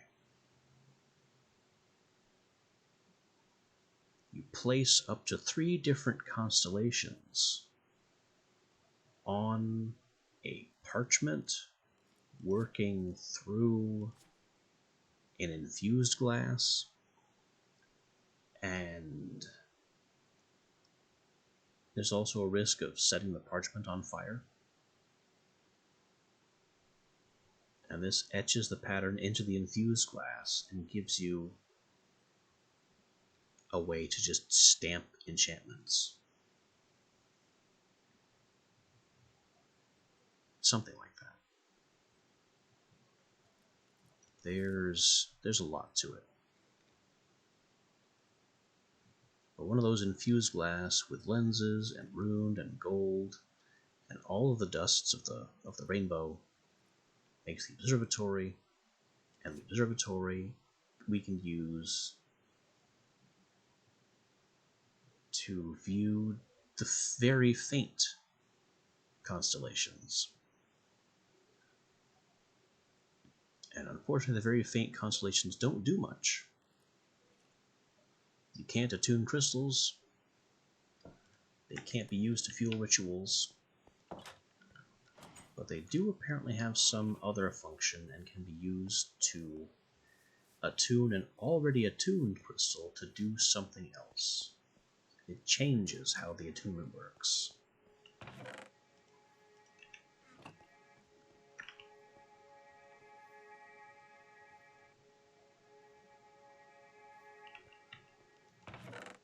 But I am basically just blathering here about various mechanics that I only half understand myself.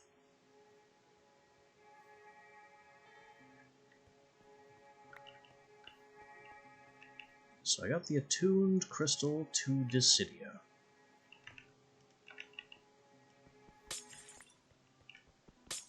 Next step. Rewire this thing for Visio. I actually kind of half wonder if it'll work with extra relays that aren't part of it. Oh, it will. So these spare relays just kind of hang out, do they?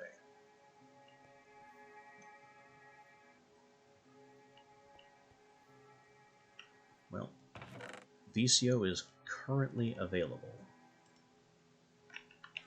but I don't have another crystal right now to attune to VCO.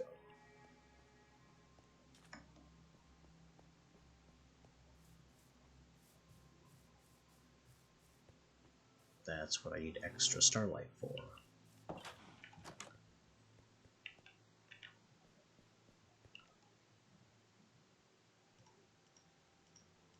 But I can get this made. And do we have anything here that's particularly large? 300 seems particularly large. I'm gonna hope that size is a good stat for producing starlight. It is flickering much more rapidly than the other one. That's gotta be good.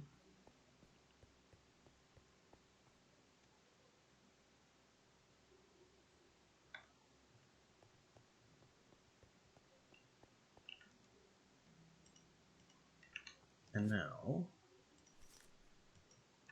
if I can get to the appropriate chapter before daybreak, got it. Don't got it. I brought half the materials that we need.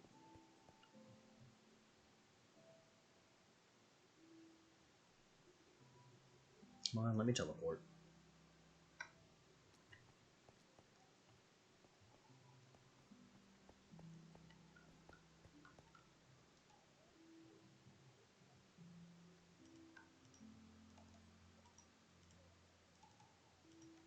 If I needed to make more Rezo gems, because I'd used too many with the, whatever we used Rezo gems on, that would have been irritating. Alright, that in the corner. These in the top bottom. These in the left right. We are losing moonlight. Quick, hit it before our starlight vanishes.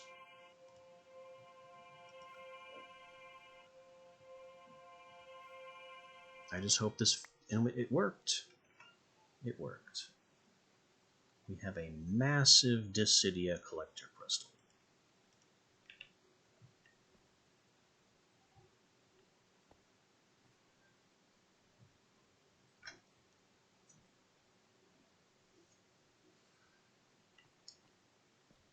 Pulled it off.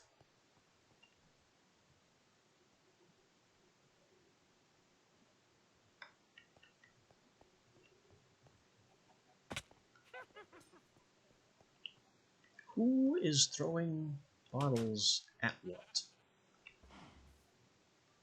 There's a witch being annoying, and they don't have any targets that I know of.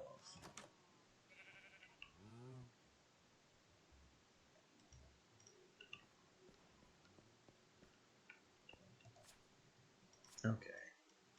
We have enhanced collector crystal. I have a phone call. That's odd. Give me just a moment to address that.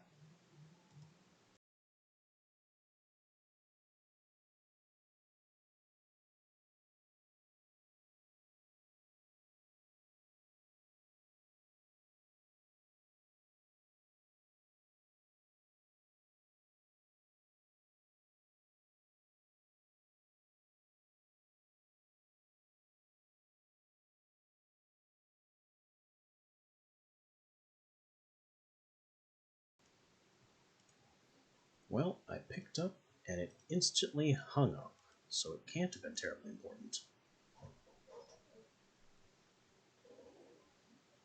Alright, 5 chiseled, 12 runed, 9 base.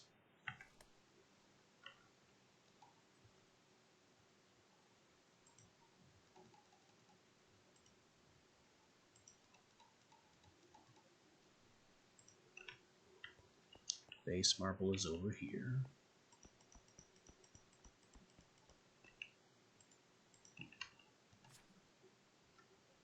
Five engraved, 1 pillar.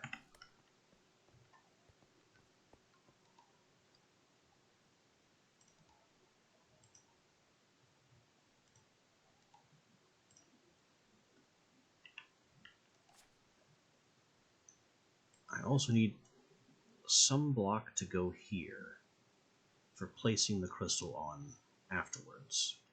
And of course, we also need 8 buckets of starlight, which we don't currently have.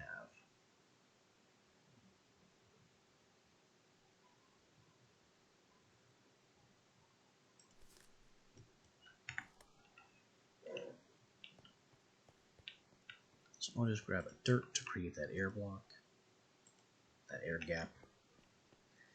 And I'm going to need a chest.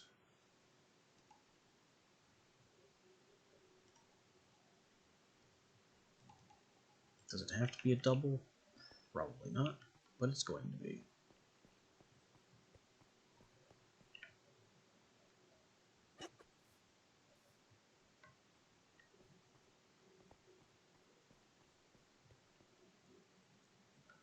So this mighty altar of power is going to need a chest on hand. 8 spectral relays. Does it matter where they go? Not especially.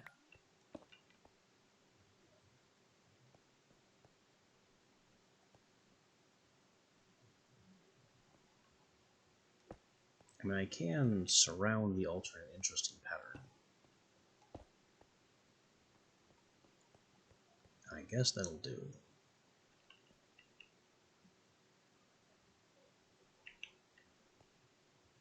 And now, over here, I think, we build our collector. The base is a 3x3 of basic marble.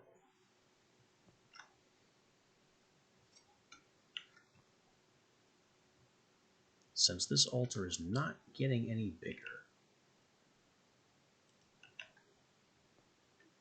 I don't even really have to have a gap here.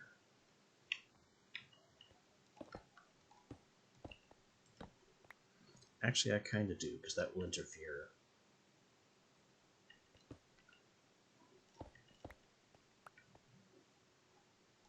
Because it expands 1 block out from there.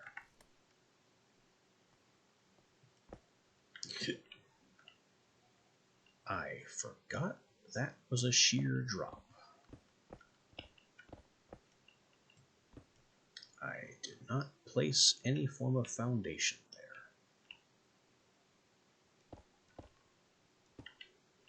Maybe I should go home and make a parachute. Yikes.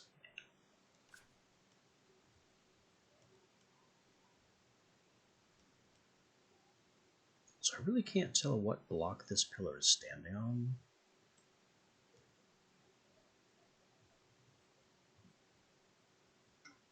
It says 5 chiseled. We can account for all 5 chiseled. They're in the lower corners, and there's 1 on top of the pillar. It also says 5 engraved. We can account for 4 engraved on the corners. So this block underneath the pillar must be an engraved.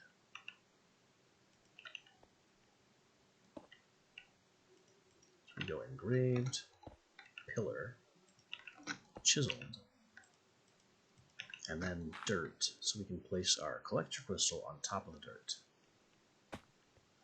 for that air gap it described.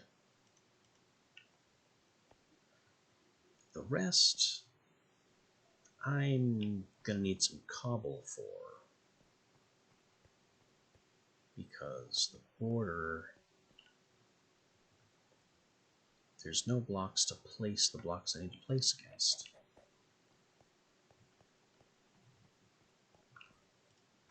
I'll grab some of it. Also, how are the buckets doing?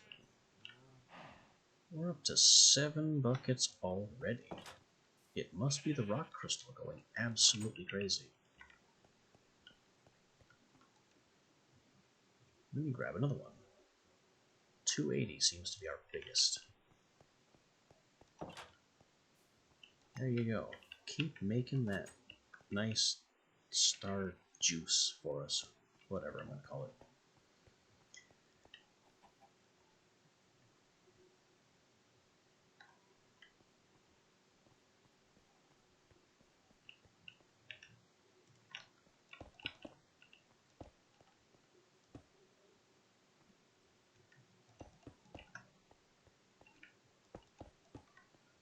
now we have something of a foundation. It's not the greatest, but it'll serve. Ruined marble borders the basin, and then it's chiseled with engraved on top.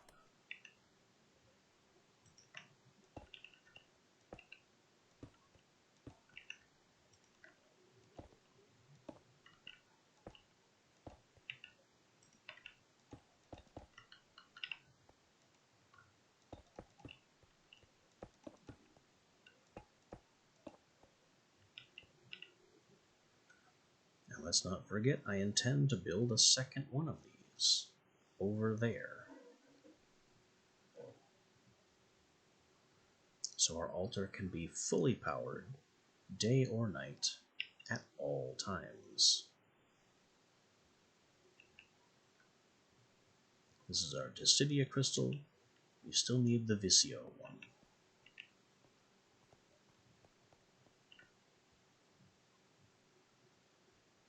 There it is. I don't know why I was looking up.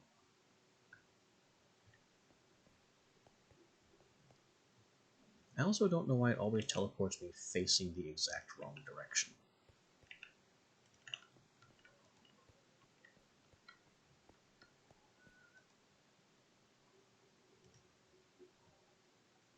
Twitch, quit being irritating.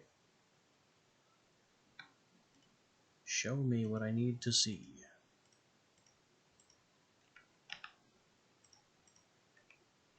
Dang it, Twitch. Show me.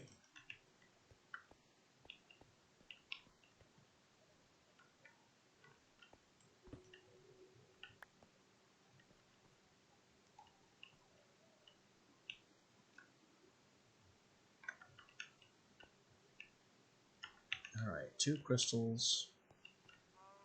We're up to 10 buckets.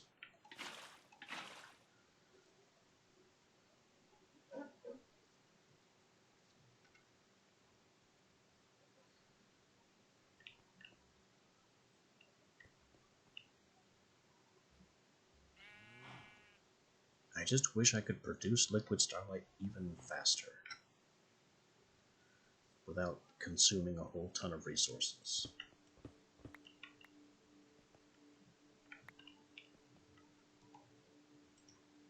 Because these shaped radiant quartzes are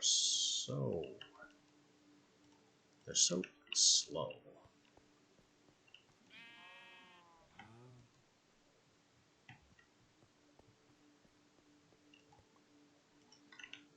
Everything about astral sorcery is so slow. It's kind of like blood magic in that respect.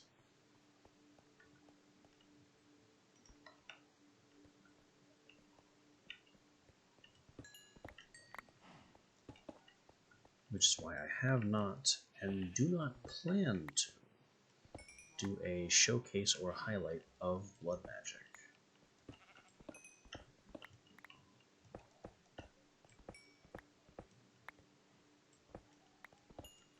Because while it does have plenty of power and interesting features, it's just not interesting to get to them.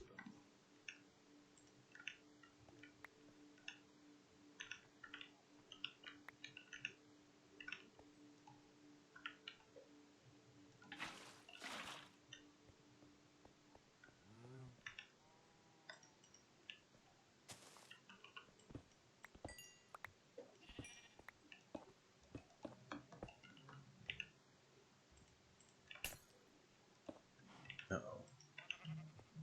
One of my crystals broke.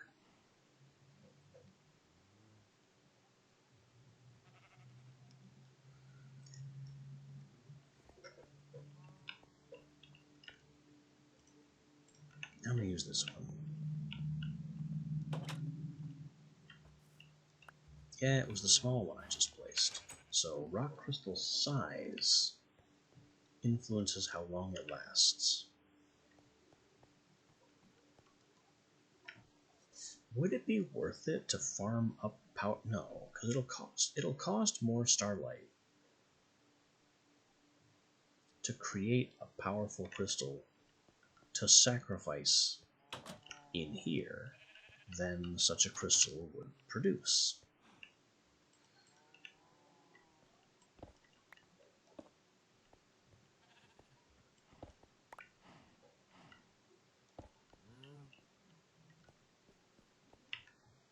Also, I'm level 22.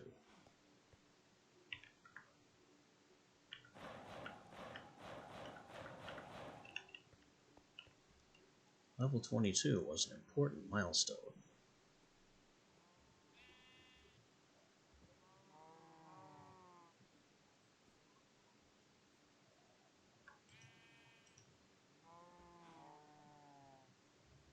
Sharpness 5, Unbreaking 2, looting 2 here as opposed to 1 on my mithril.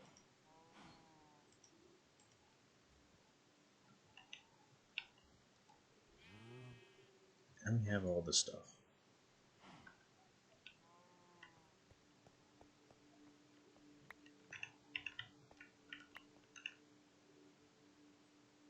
$300, $100. Keep going.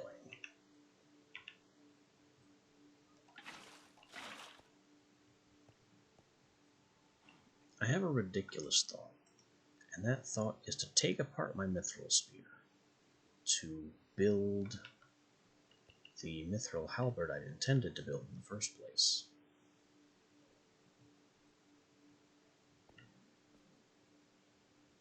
Just to see if the extra damage finally pushes me over the breakpoint of being able to one-shot things that I want to be able to one-shot.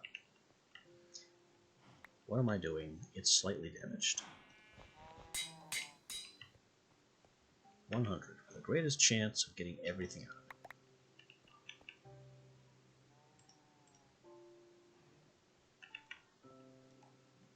I think that's everything. And the halberd also requires some rivets. And then I can cannibalize the enchantments off of the black steel.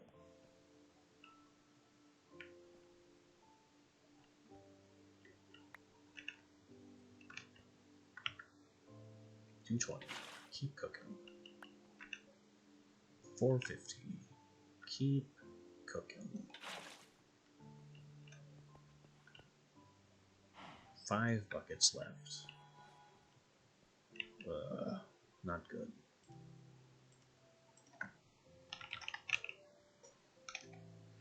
Right, it's halberd for some reason.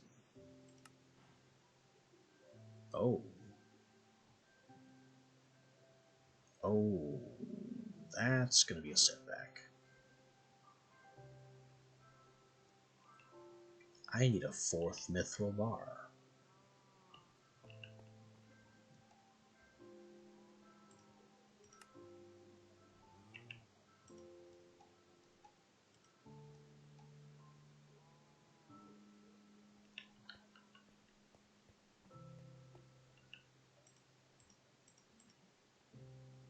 Well, whatever could be the problem of going to collect more mithril?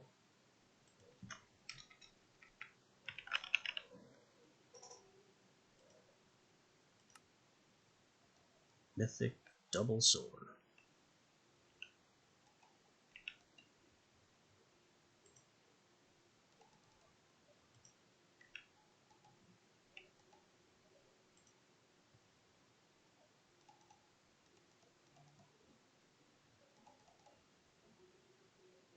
No, that's not it. It's 6.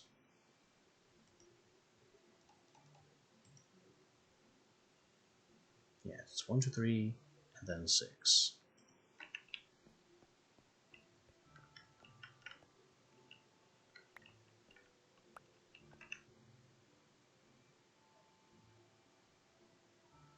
I think I need to write off this 200 one for now. Keep it as a farm crystal. Because our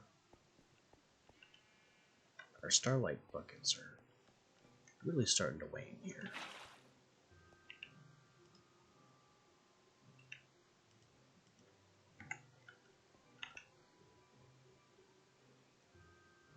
And a halberd requires 2 rivets.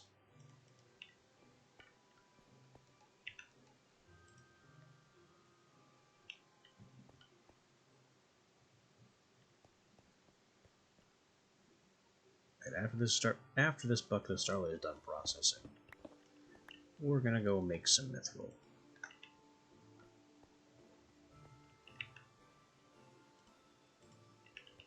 With my black steel spear.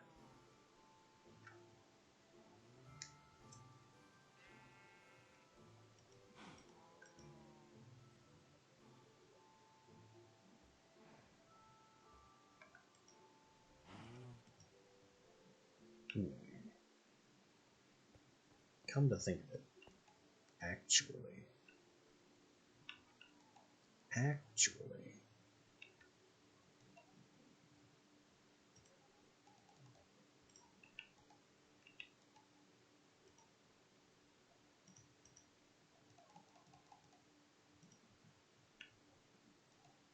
we'll go ahead and go up to the adamant version.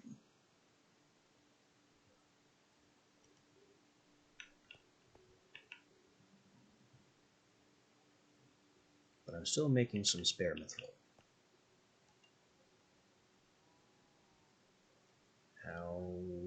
There it is. The rivets go here.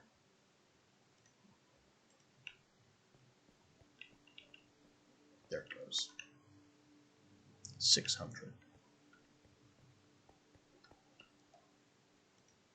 Pretty good progress.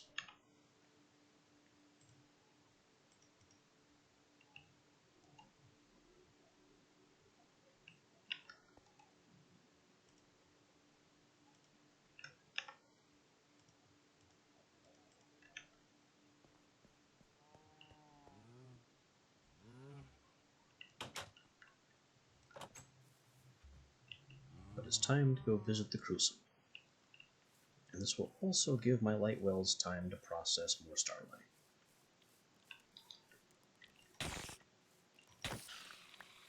Bad spider.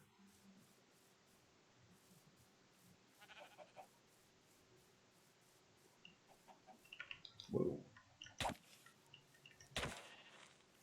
Almost didn't see him.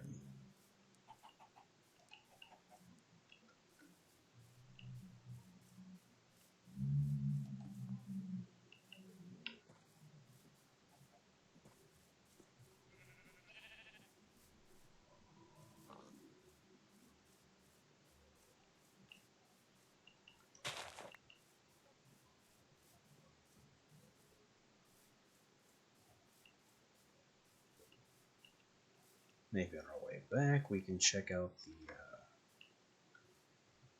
giant ancient altar thing and see how our last celestial crystal is coming along. I don't exactly have high hopes.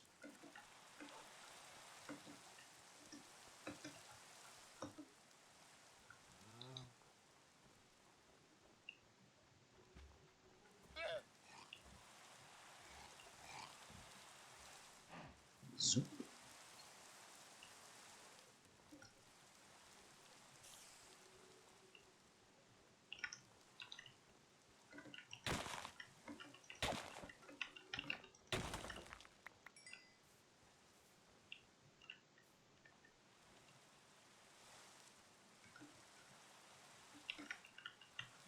Darn golems.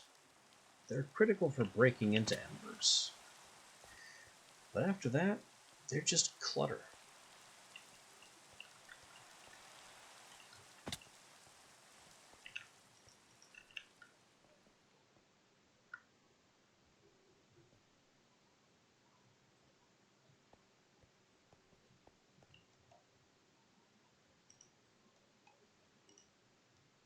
Alright, give me a batch of adamant. And after that's finished, I'll take a batch of mithril as well.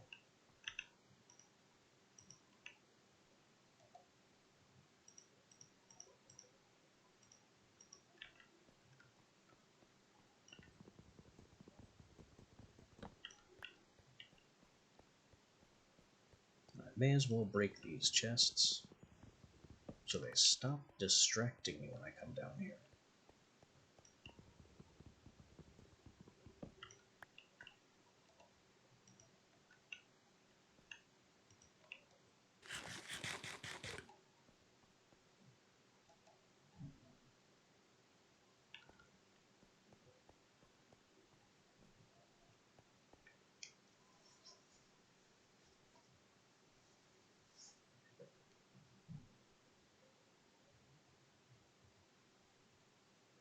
Could I put a bellows on this thing? Where would it even go? I think we speculated about that last time.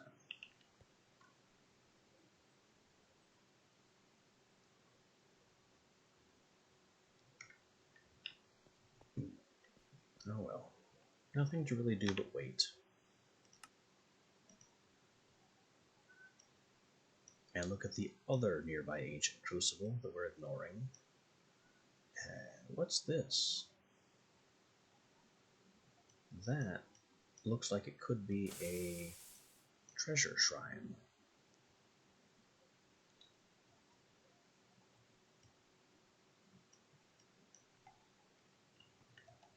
Anyway, our adamant is ready. Put in for our mithril next.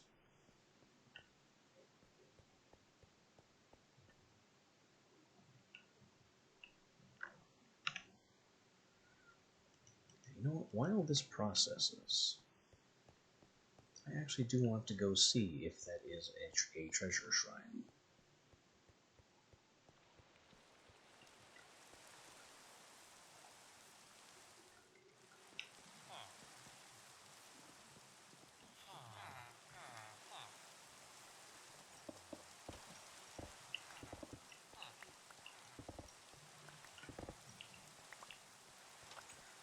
I could also use some more marble.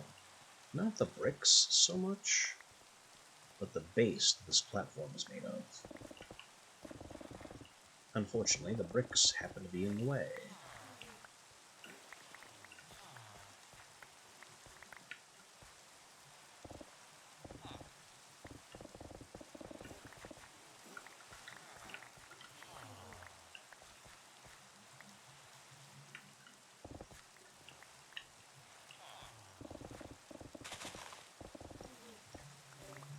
I'm just shredding my stamina.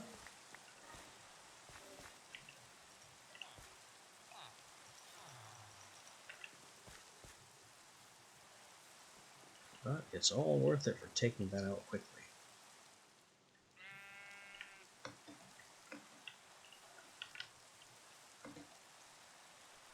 Oh, come on, give me the tree. Whoop, too far.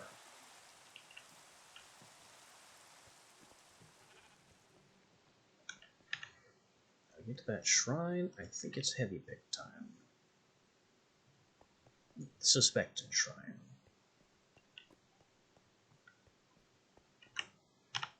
It's basically due north here. So, that was weird. This is weird. These, I guess, don't count as stone enough to trigger the big break power.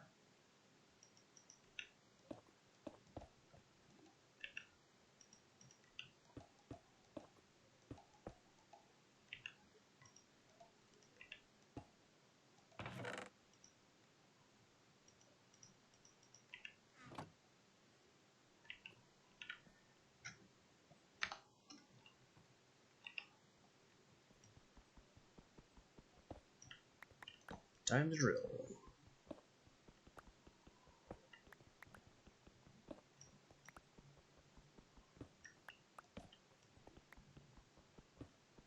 Plenty more stone for ore conversion back home.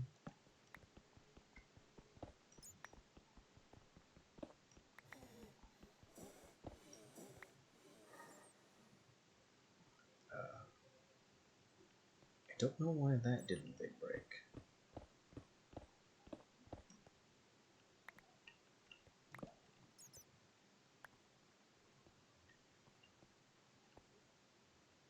So according to the map, it should be right here, which means I am incorrect vertically. Is it above or below? You never can tell from the map.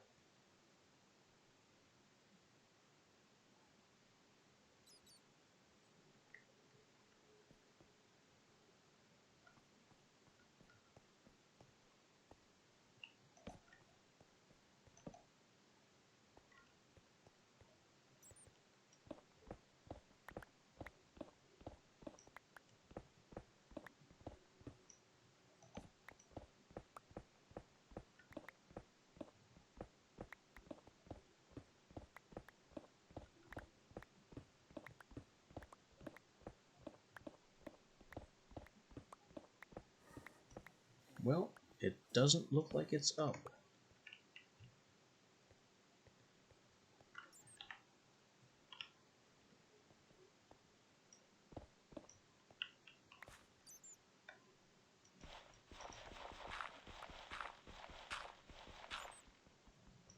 There it is.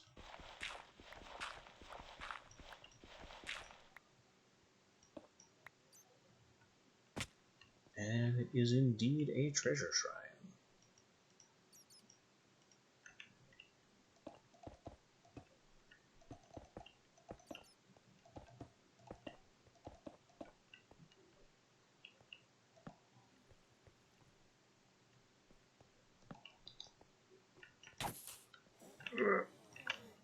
Offhand item. One day I will forget. One day I will remember not to do that. Today is not that day.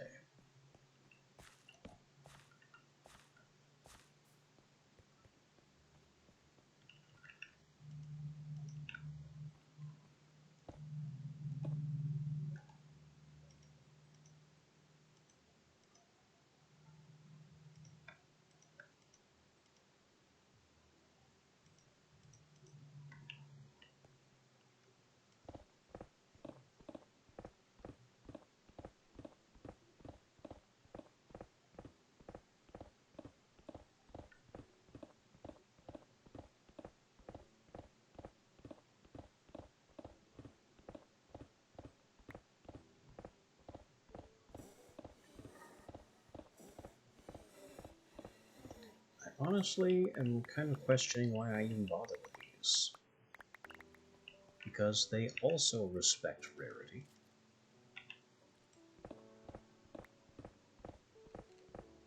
Which means the ores I'm likely to get out of this thing are the same as the ores that I'm likely to get by staying home and waiting for my perk to transmute my floor.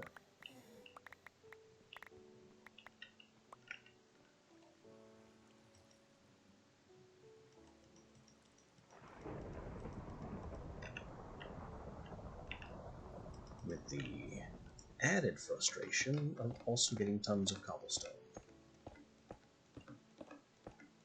So playing around with a treasure shrine is pretty much just like going on a mining expedition in a particularly bad spot.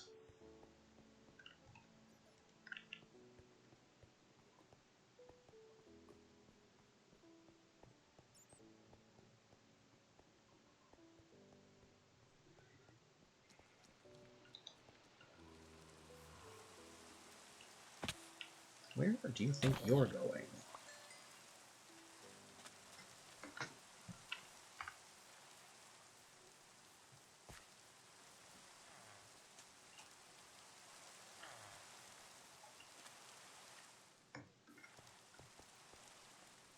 Well, let's collect our mithril and get back home. Then I can make an adamant halberd and use it to cause some major problems.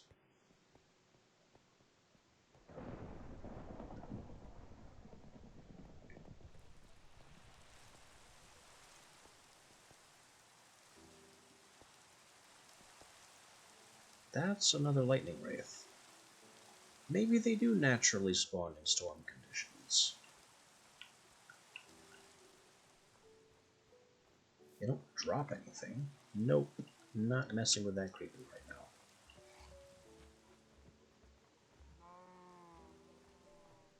Not afraid of it, it's just not worth my time.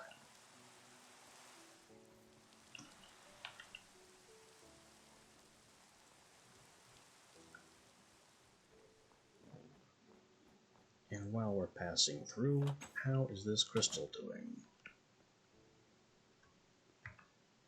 Stage 2, because it's been unloaded this entire time.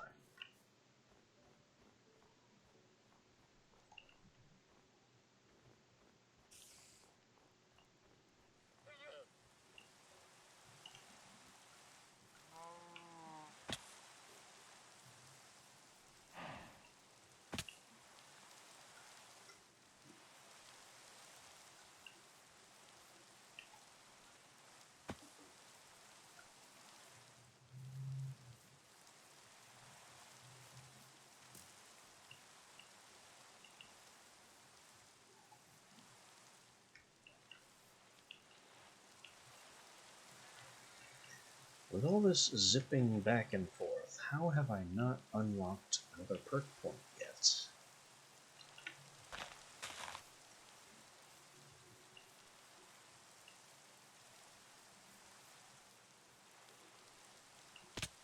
Ow. Where did this hole come from? How long has it been here?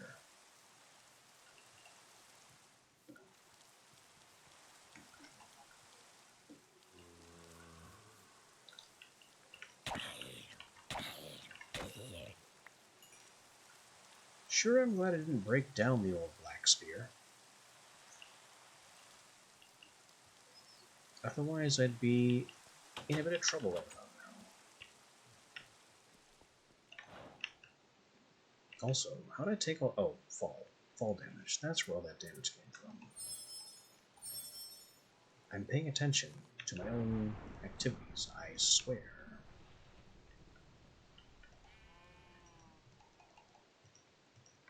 Alright, we need 4 adamant.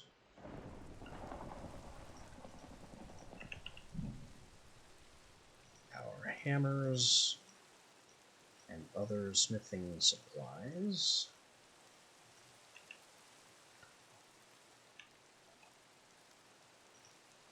And charcoal is good enough.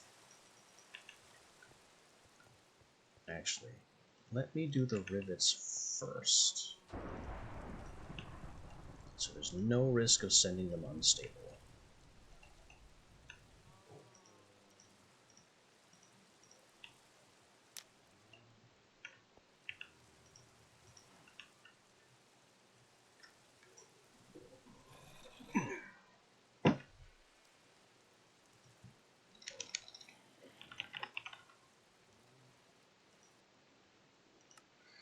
So we get the rivets on first, then the 4 adamant bars.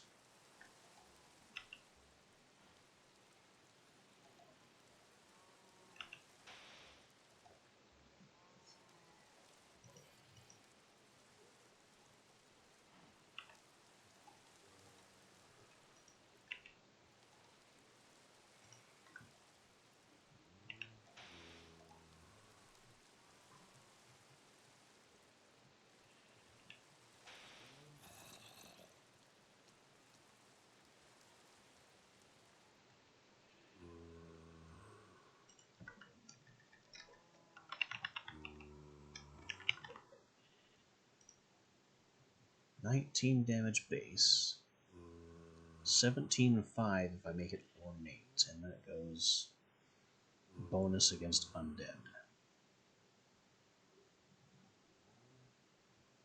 20.5 if I could Dragon Forge it, but I still don't have a heart, and I haven't managed to pull that off. Oh, I do have a heart. It's still researchable. Why is it still researchable and not in here? Because it's not actually researchable.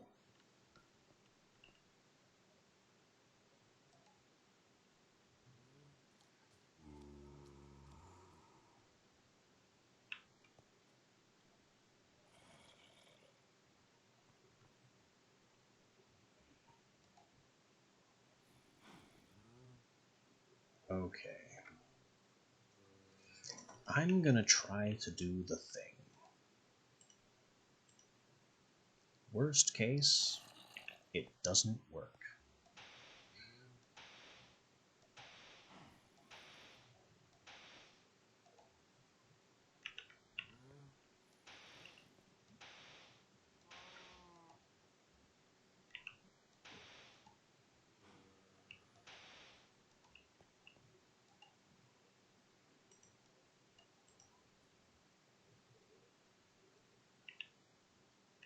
So this is a heavy hammer craft, but there's also the heat of the ritual to consider.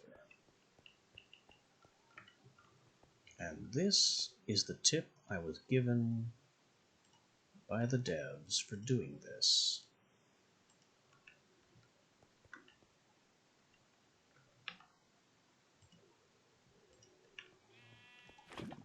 Lava as the fuel.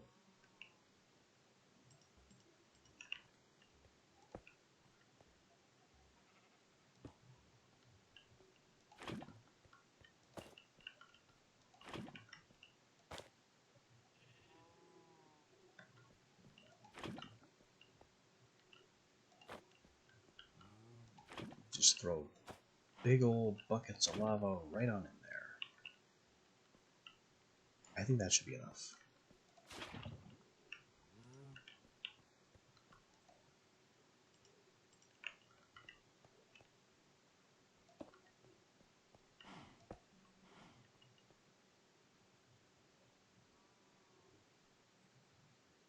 I can still reach it to actually perform the craft. But we need these temperatures to be stupid high.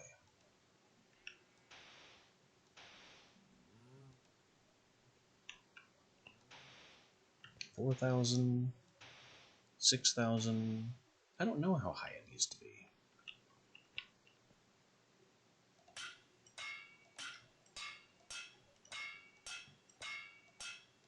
I just know that I need to get this craft mostly done.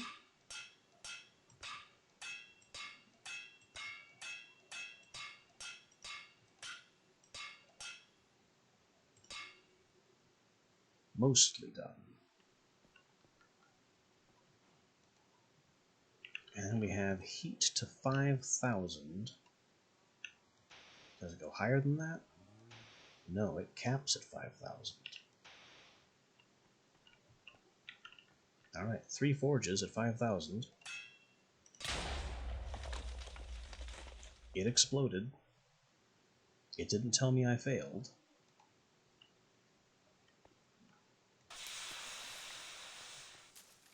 I have a dragon-forged adamant halberd. We pulled it off.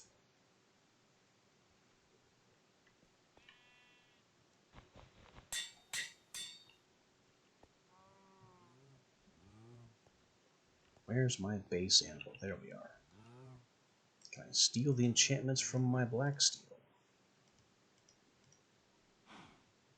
No, because it's not a spear.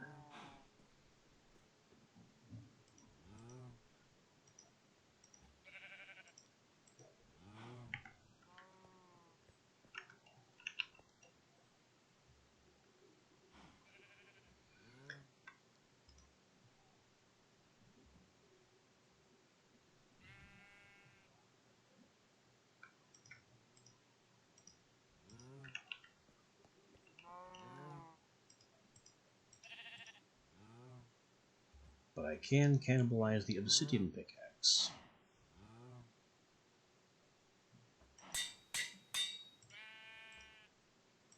And now I have a super mithril pickaxe, and this black steel pickaxe can be destroyed.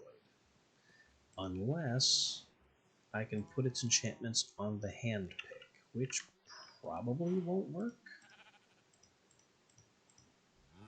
No, it doesn't work.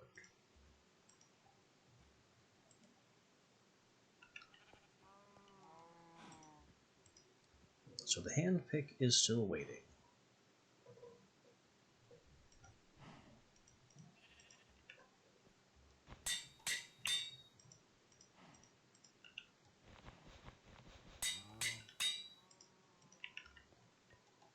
These can be broken down.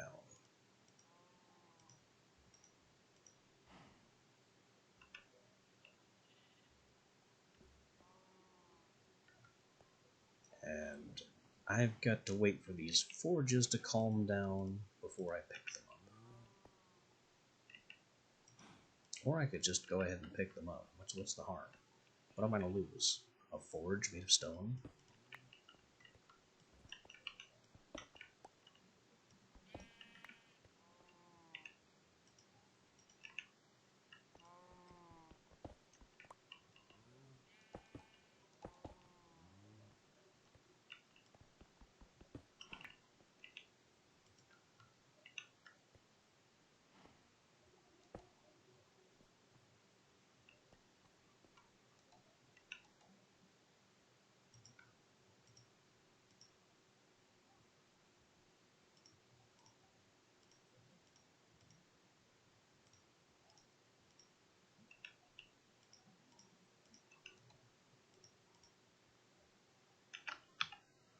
I pulled it off.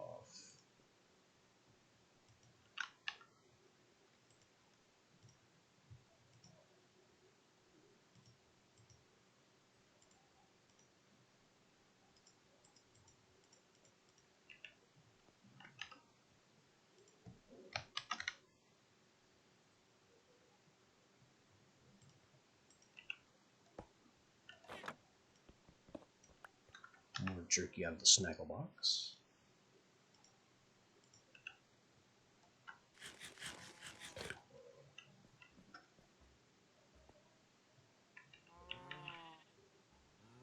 Our Starlight is up to 23 buckets and growing.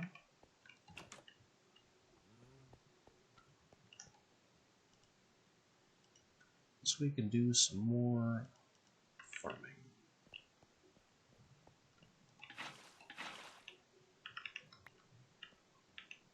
Get in the pit.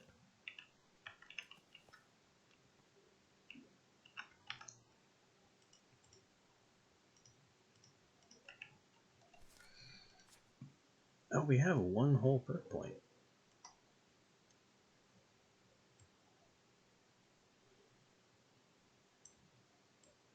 There is. Well, I have to go this way with it, as we were always intending to do. That's another reach increase, too. Our reach at this point is pretty incredible.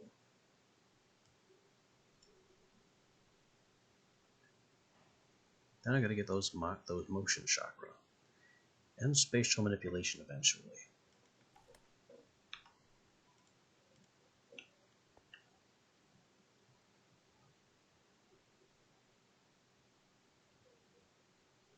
I also need more Rezo gems.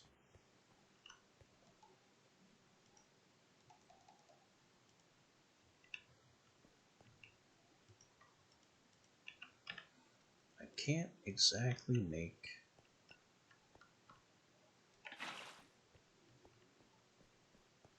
another collector another collector crystal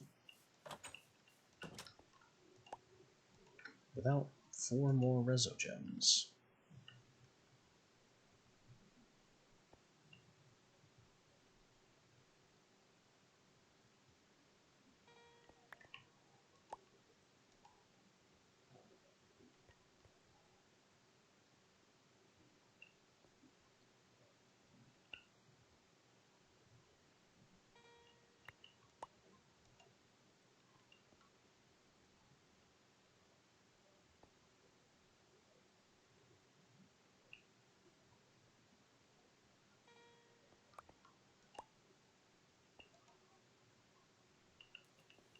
Three so far without consuming a bucket.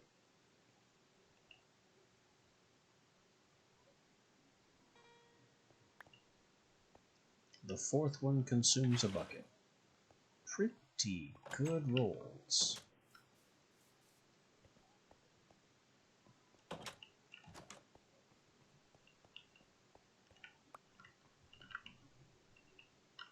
Do that. 400, 700. This one's getting closest.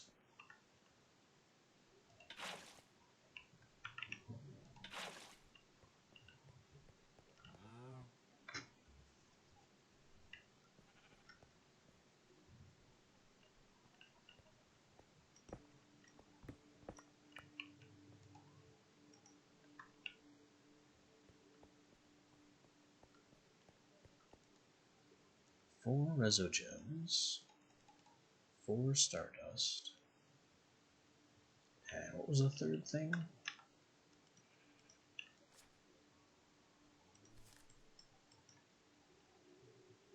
Constellation, Collector, 4 Illumination Powder.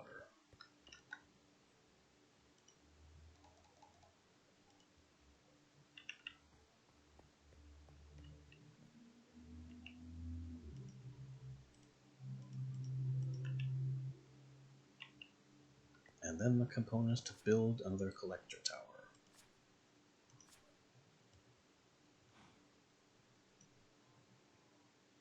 5 chiseled, 5 engraved.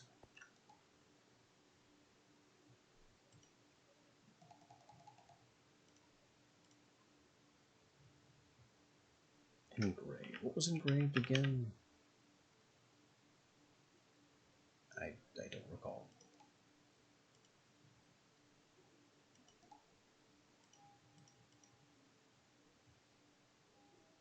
Why is there marble in here? There should not be base marble in here. No wonder I couldn't. No wonder I thought I was short on marble. It's supposed to be in this trove. 800, 500. Keep it cooking.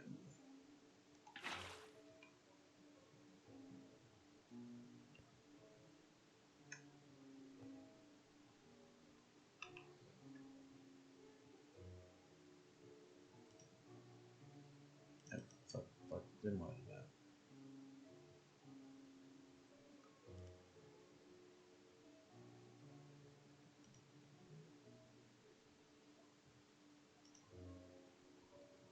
Another immediate ban. A spammer that didn't make it to chat because Automod is doing his job.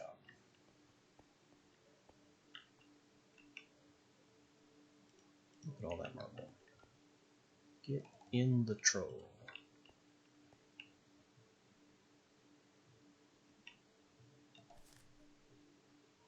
Alright. 9 base.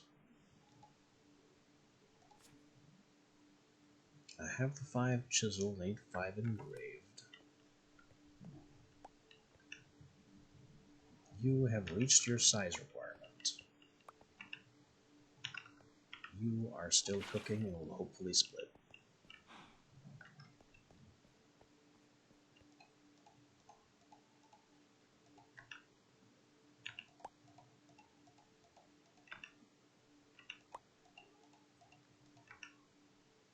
Cutting. Perfect.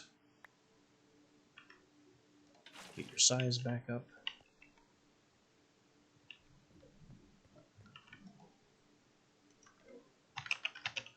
Back to marble. Engraved. Engraved is made with chiseled.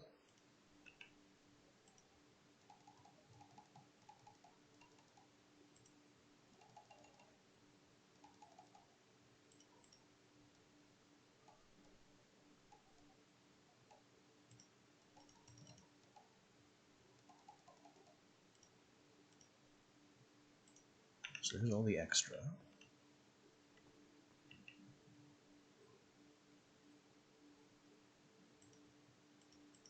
5 chiseled, 5 engraved, 9 base.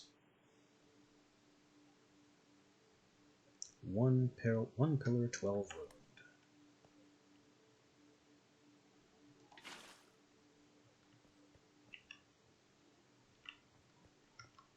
Ruined, I at least remember.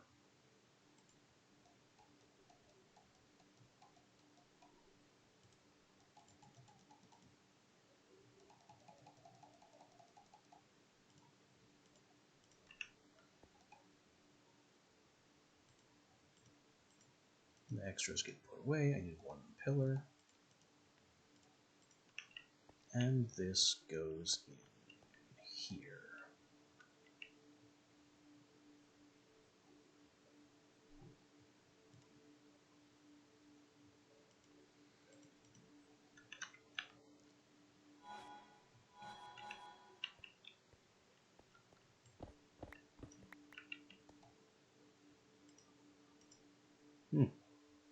We've gone too high on raw. Let me break down some for dust. Break down some for shaped. And that can go back to being to stacking up. 800. Cook some more. 700. Cook some more. How's our stack? Our stock. 14 buckets.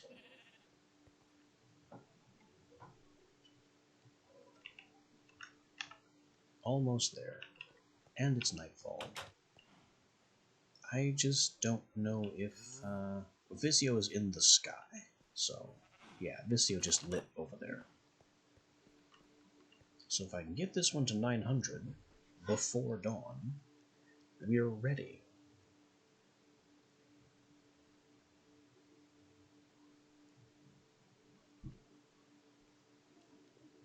And then I'll have a Starlight Altar so powerful that I should be able to craft pretty much whatever I want in the middle of the day.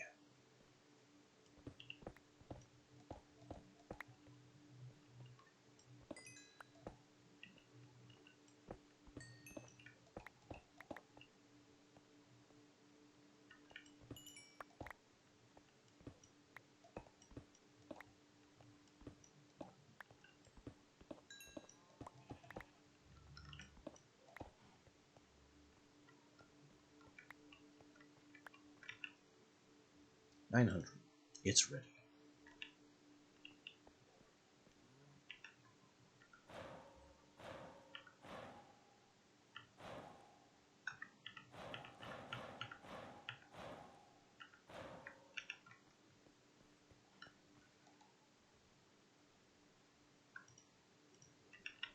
The farming one isn't.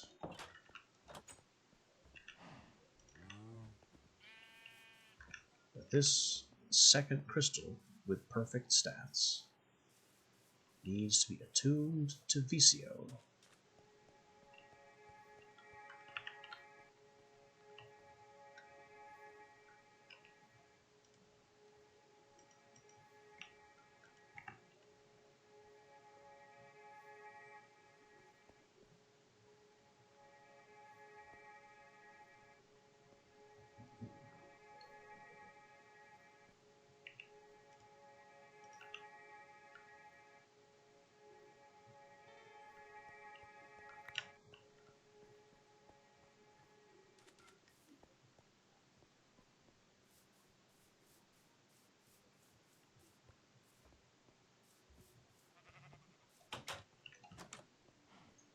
And with our Visio attuned Celestial Crystal,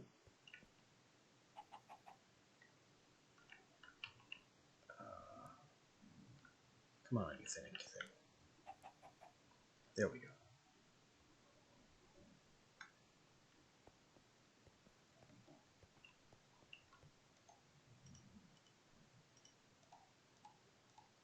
With the Rezo gems and the illumination powder and the stardust, hit it.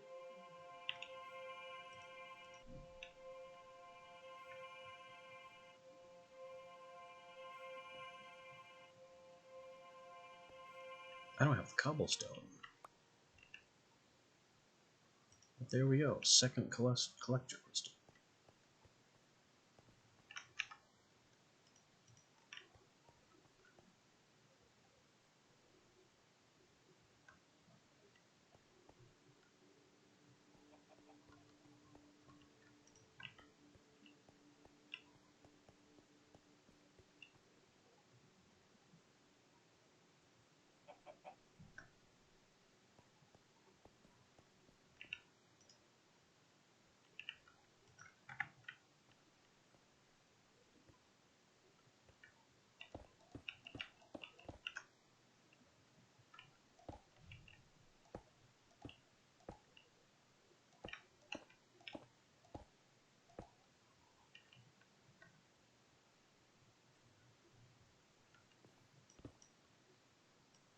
This diorite form can be shattered. I never did pick up the diorite that fell from the last one.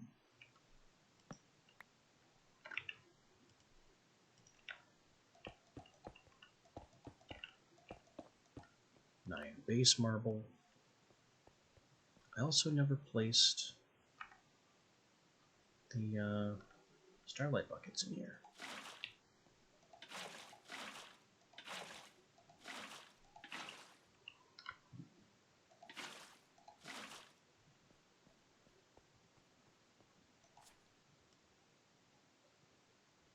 Alright, engraved on top of chiseled.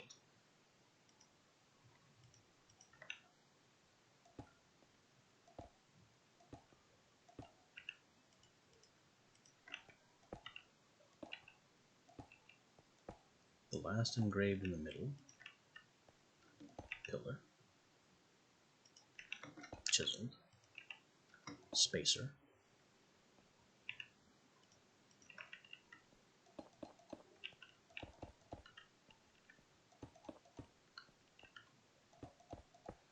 I don't know if I have 8 buckets left to fill this one, but it doesn't matter.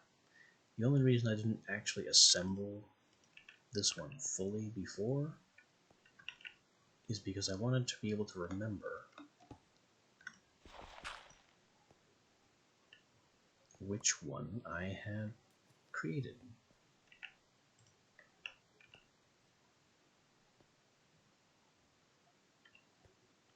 Now we have, because it doesn't show what it's attuned to.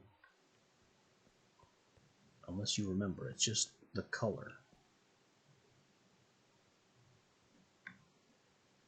Now, how are we on starlight buckets? Do I have 8? I do. Only barely. But only barely is still yes.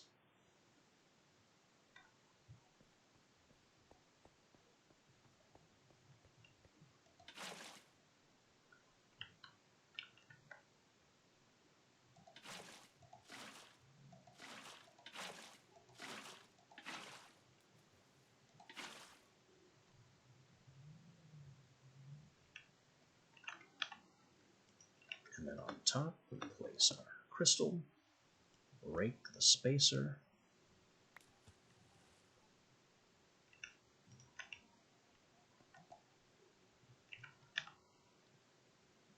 and my linking tool is back on the ground.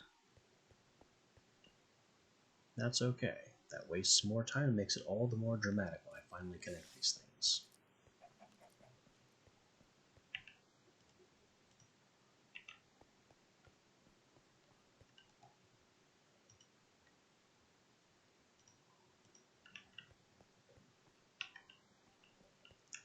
Tool, junk blocks,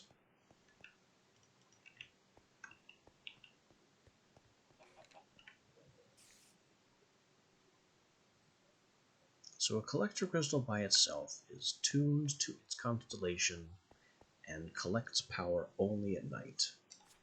The enhanced collector crystal stabilizes collection, making it work okay in the rain when the constellation is itself waning. I don't remember this sentence, which is why I made the 2 crystals.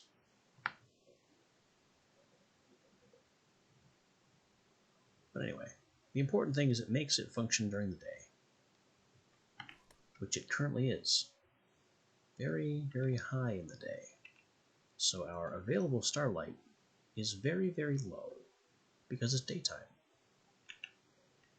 But if I take this and link it here, and then take this one and link it here, then what we have is a completely full altar of the maximum type in broad daylight.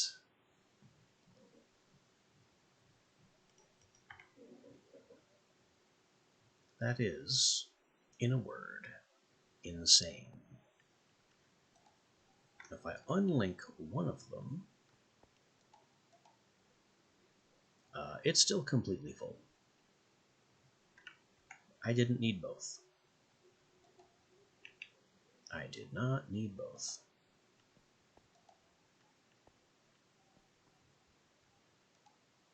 So then, what I'm going to do here with my apparently spare collector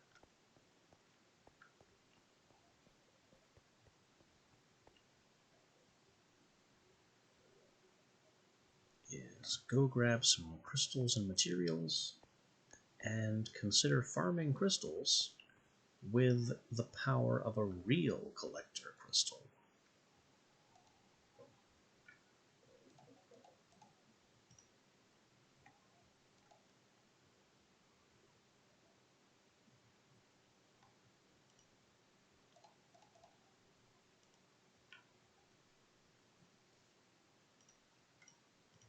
I still don't want to make it too crazy.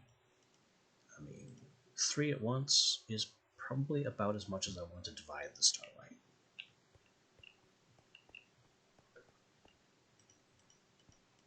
We'll grab a bunch of cobble.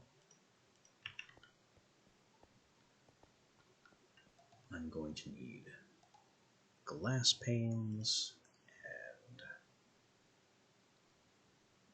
I don't have any cobble wall blocks.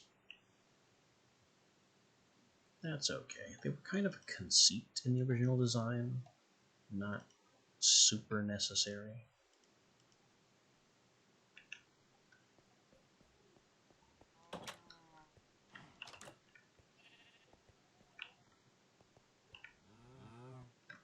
.6 buckets.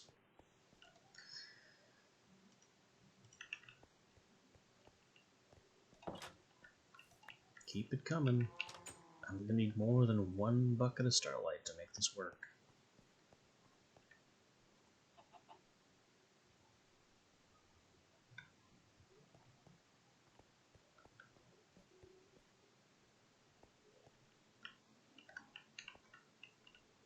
Okay, that side is the dunk tank.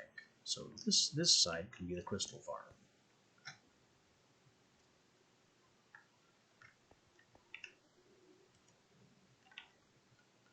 One of the troubles with crystal farming is that it has to be done at the same height as the crystal. Otherwise, the crystal itself, I'm using the word crystal a lot, it's losing its meaning. So if I put my iron ore here and made a pool and put a celestial crystal cluster on top of the iron ore would stop getting starlight because the crystal cluster is in the way. It actually has a full hitbox despite looking much smaller. Which is why inside the ancient altar thing, place, person, Dubus, I had the iron ore on the same level, and then the crystal one, or was it one level below? It was. What did I do?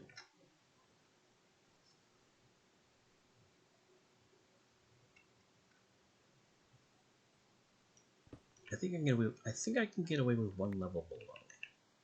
If not, we can just rebuild the thing.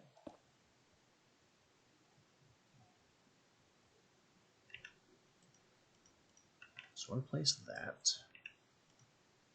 And you know what? Do we make it a line? I think we go ahead and make it a line.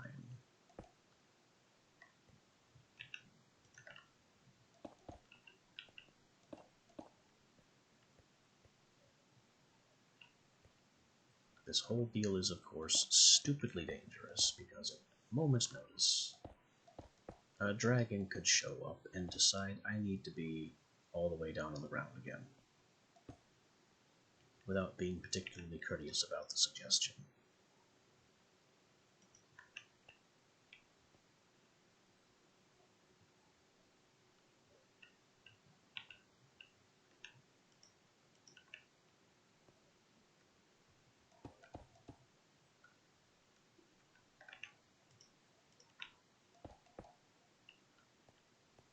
Did that ruin anything? No, we're still fine. We're still fine.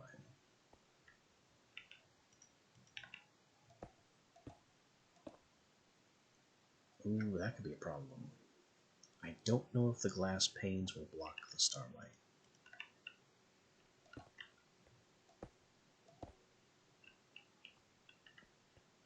Well, we are certainly able to find out.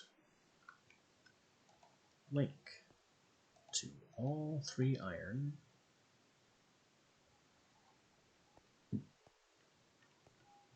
And then to all 3 hull blocks. I certainly see 6 beams. So I think it's fine with the glass. Ow.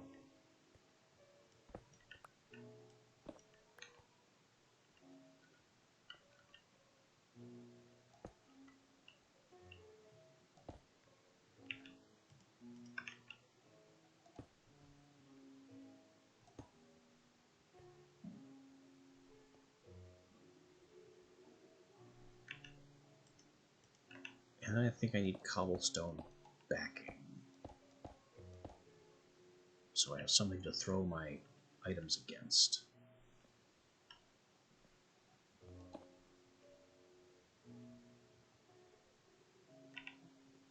Yeah, this is very acrophobic here.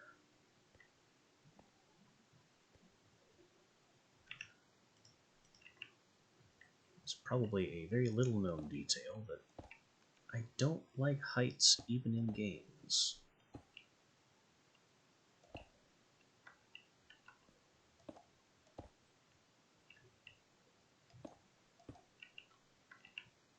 Unless I have some mystical means of being absolutely certain that the laws of gravity don't apply to me. I did not bring the amphora.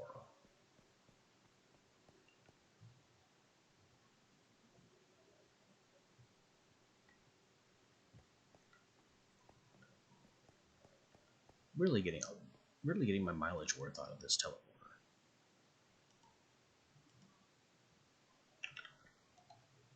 That's it for glass panes. I could use some more walls for some safety rails and things. I've been meaning to safety up the place up there.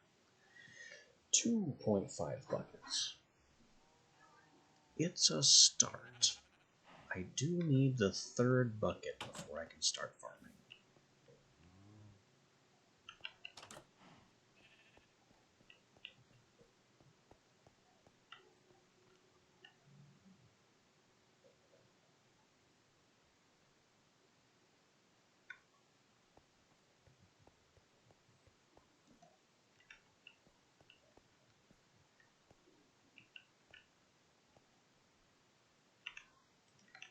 Get my walls so I can idiot-proof the approach.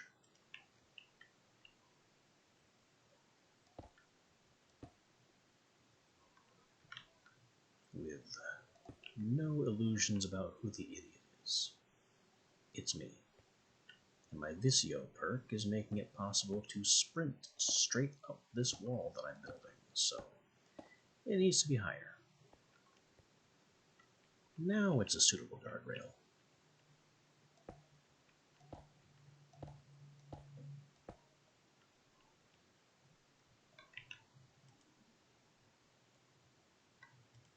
Okay.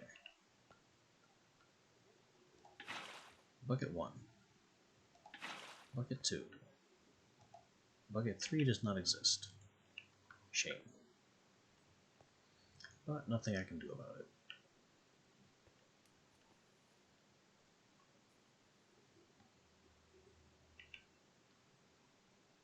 Stardust. Rock crystal. Why? Because it's flowing, because I don't have the third block.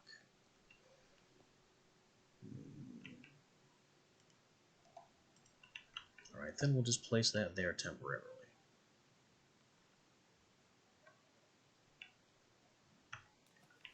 Stardust and crystal. Stardust and crystal.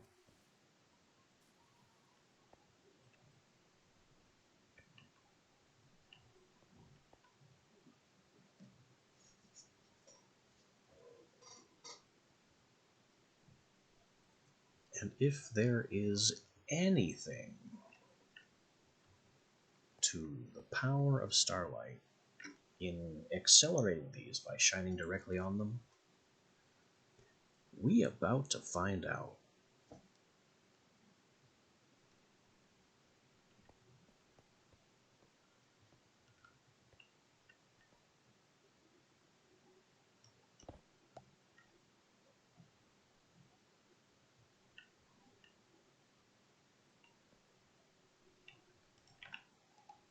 Third bucket, still not yet go.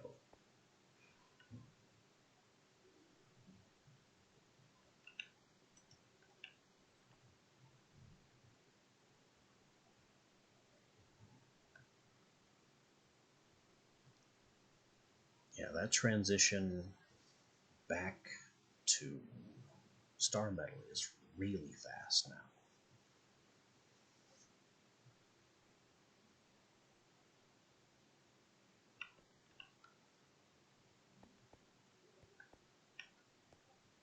So that's going according to plan.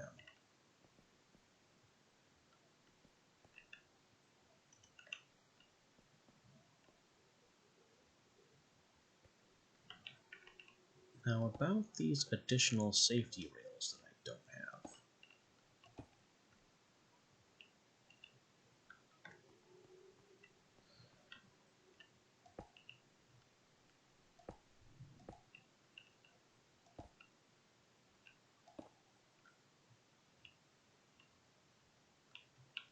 Alright, we can walk up here, that's bad. Just fix that. Whoa, yeah, I thought I might be able to do that. Which is why I checked.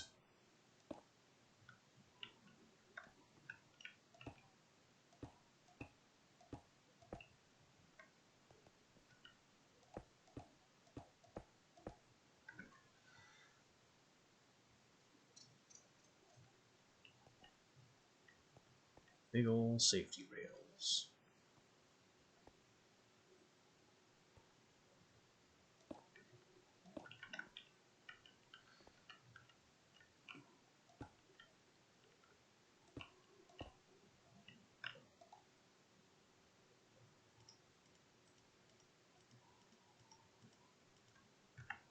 I don't think I'm going to be able to see any more constellations.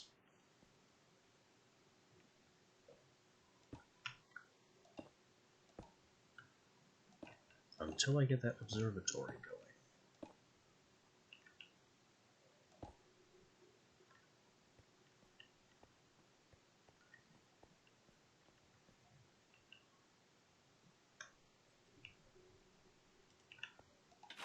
Third bucket is go. It's just a matter of time.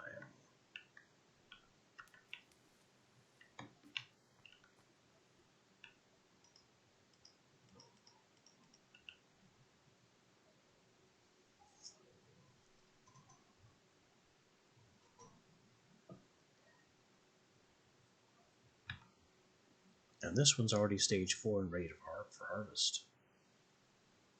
So there's definitely something to starlight acceleration. You just need enough starlight. They're both stage 4.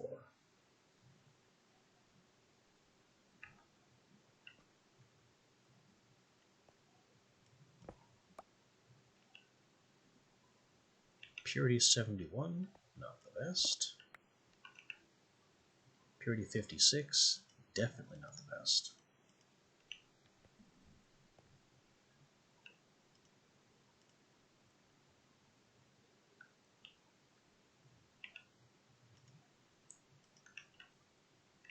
Do I reroll?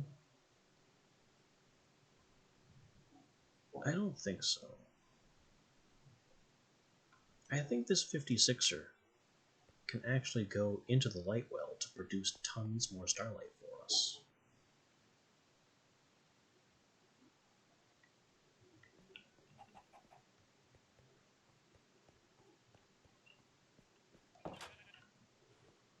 Once one of these breaks, of course.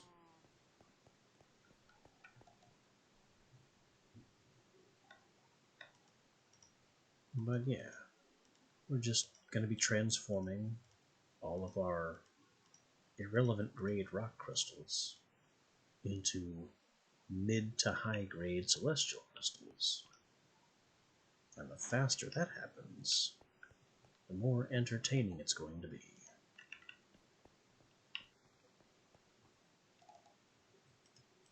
Which also means I don't need these pits anymore, because all this is taking place now up on the crafting altar.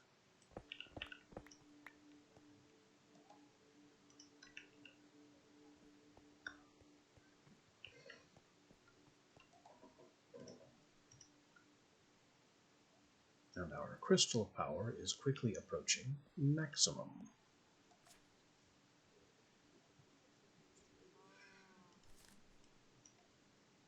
Now, I do need to make that observatory. But besides that, let's take a look at some of the other things that are available to us now. Attuned Resonating Wand. It can be infused with materials under focused light to do things.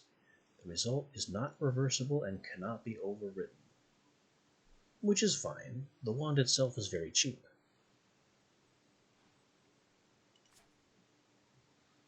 Attunement Armara imbues the wand with shielding properties. It can be used as a shield. That is defensive above and beyond a normal shield. You can see a tiny, tiny little shield icon sticking out of the rod there.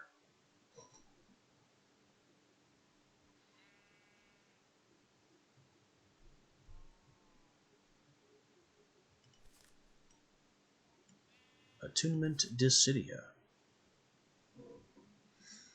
While holding a Dissidia rod, consecutive successful attacks deal significantly more damage with each hit. So these rods are meant to be used to just be held in the offhand as you do other things.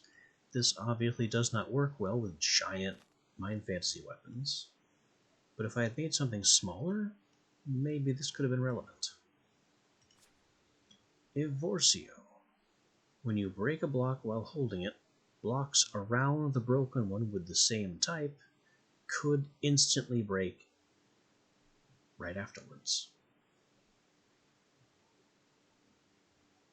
So holding an Evorcio wand with a pickaxe means you can chain break. If they are the same type, whatever that means.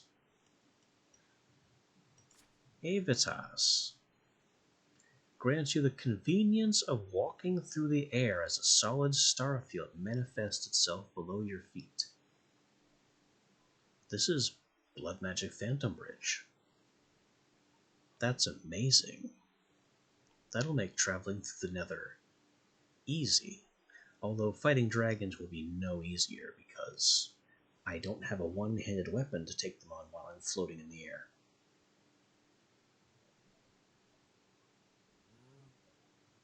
Unless I two-hand it with my magic wand.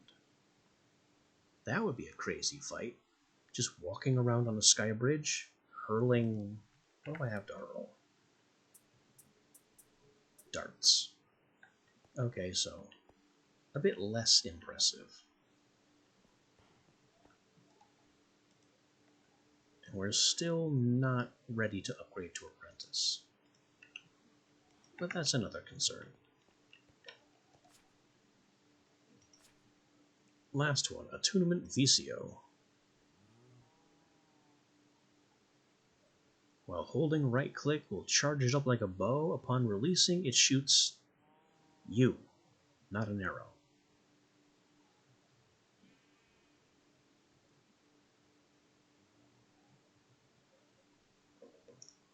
So we can fling ourselves through the air. No mention as to whether this negates fall damage.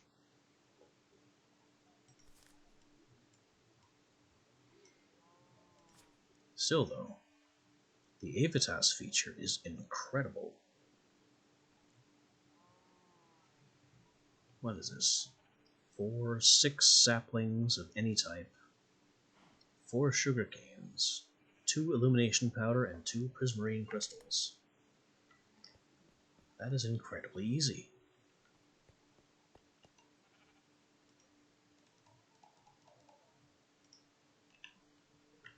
Six saplings, 2 powder, prismarine crystals.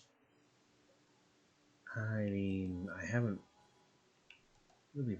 Oh, we do have a couple already. I figured I had some kicking around somewhere. And then 4 sugar canes and a Rezo wand.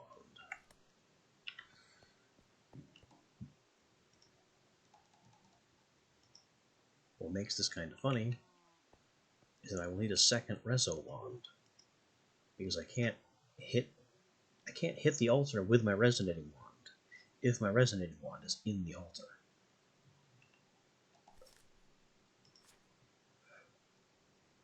So a spare wand is in order.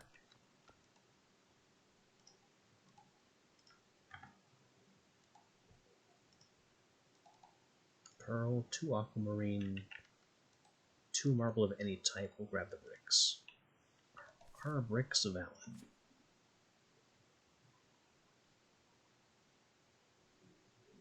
Bricks are valid. Good.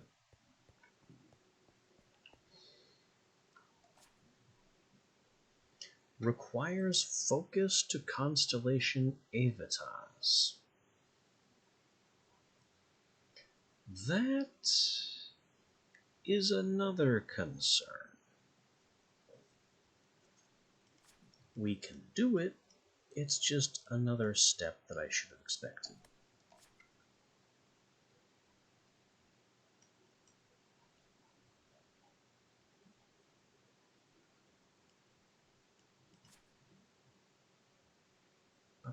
Issue can be solved. Spectral relays, focusing crystal.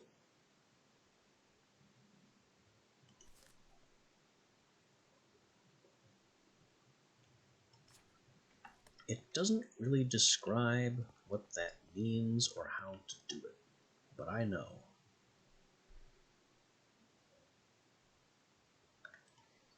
I'll take the crappiest crystal that I have.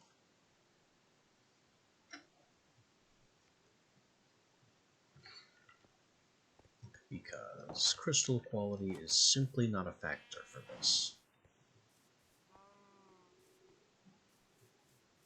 And I need a crystal attuned to Avitas. That's it.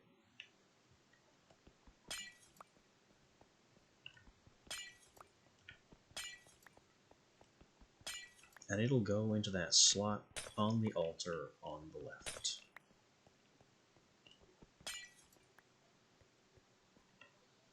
The trouble with this, of course, is that it's not nighttime.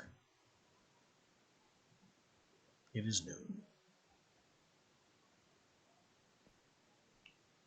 Hooray, astral sorcery.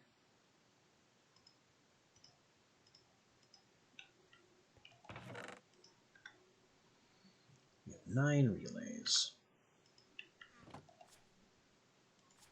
Avitas. 1, 2, 3, 4, 5, 6, 7, 8, 9. That's just enough.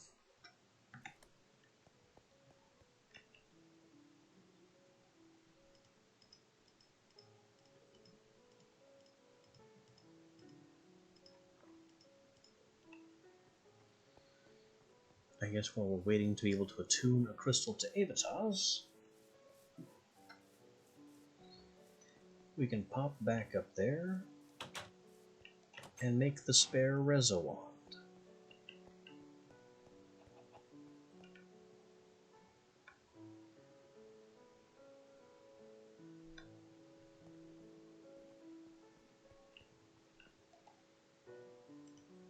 Which is just that. Man, easy.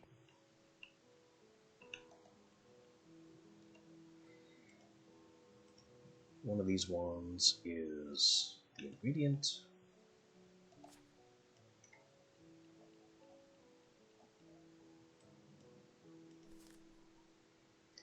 Crystal, powder, powder, crystal.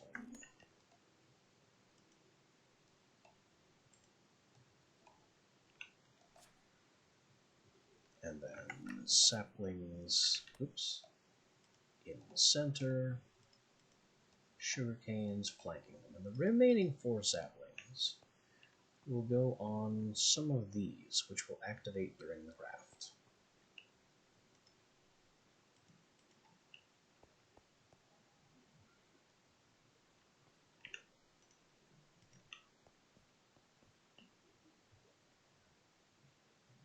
All we need now is nighttime. And to hope that Avitas is in the sky. Because I don't actually know the moon phase right now. Oh, but I do get to take one of my crap crystals. think I'll use the bigger one. Hopefully that means it lasts longer.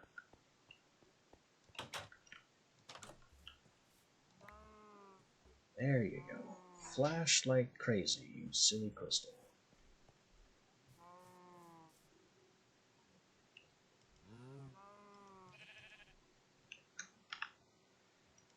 What else I could do, while we're waiting for everything, is to manage my trees over here.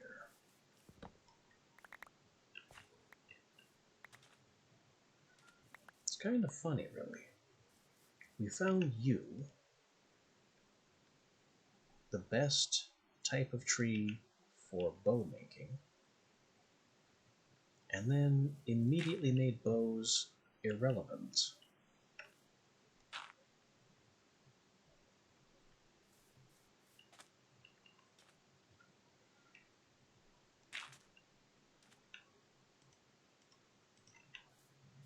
By making a very powerful mechanical crossbow. It sounded about right for me, actually.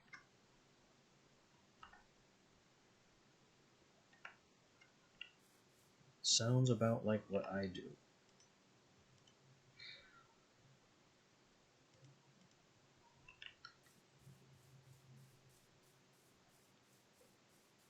Now these logs go back inside. I'll deliver them by hand because I'm not convinced they already exist somewhere.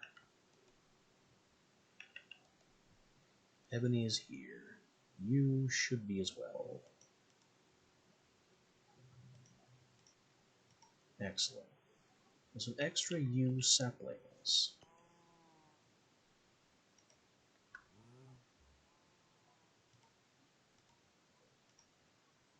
Got a lot of pastry too.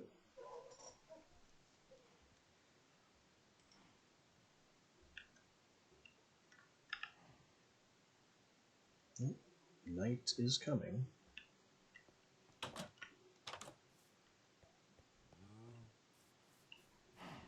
Which means we get to see if Avitas is in the sky.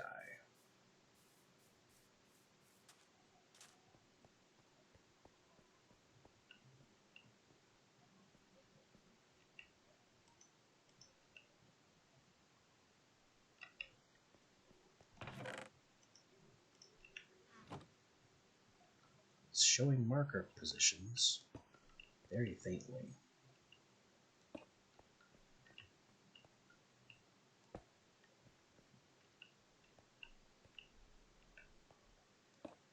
These are so hard to see.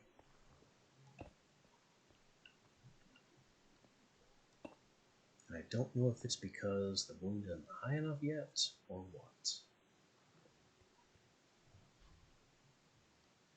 I don't see Avitas up there. Dissidia.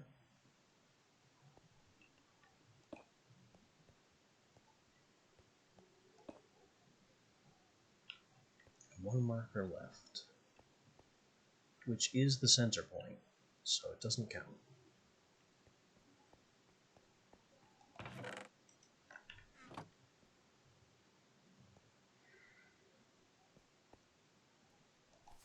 Is Avitas valid?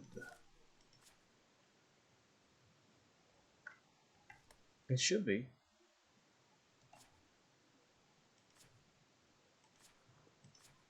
That is one of the times where it's available. It must be that it's not enough night yet. So all these markers appear to be correctly placed.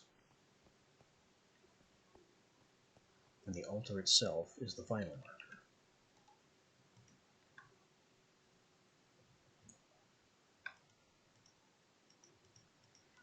So I just need to wait for this to wake up.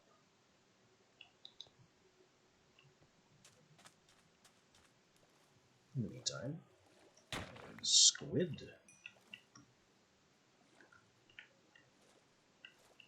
Stop making your silly noises and give me your ink. Where did it go? I got it.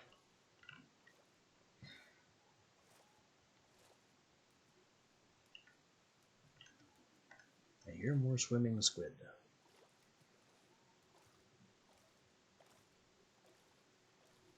But I do not see them.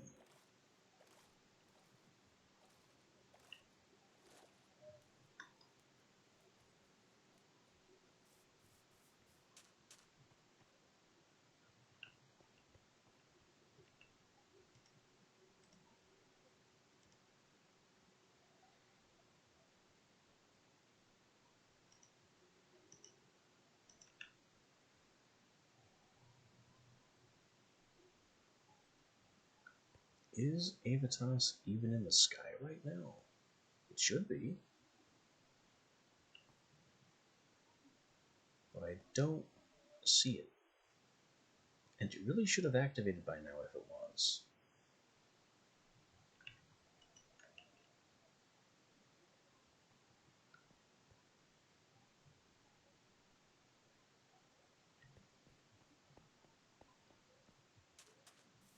Well, I guess the only way to be sure is to go check my telescope.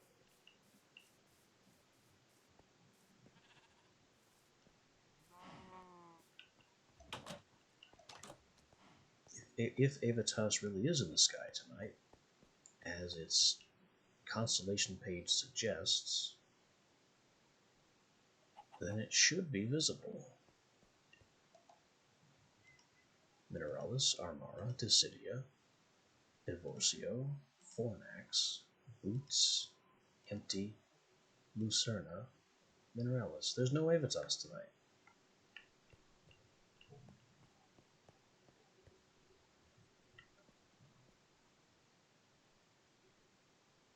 Despite that moon phase very clearly being one of the Avitas moon phases. Avitas' first moon phase, in fact.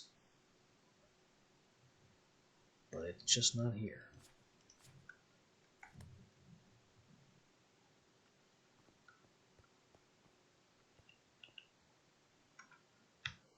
This is stage 4. We can collect it. We got 2 for the price of 1 at poor purity levels.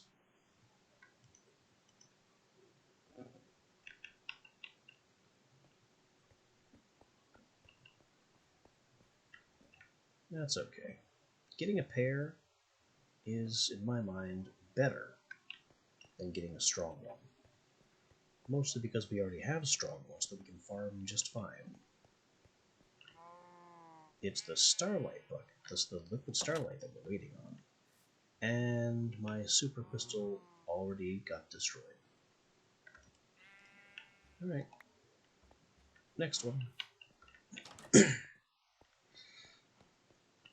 Continue bringing me tons of Starlight.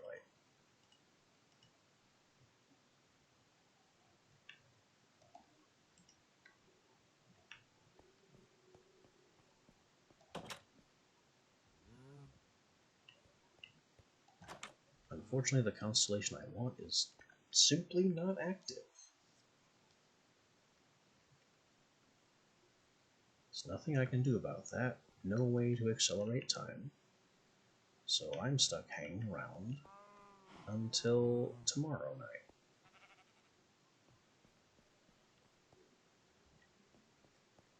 Is there anything I can do to burn time in the meanwhile?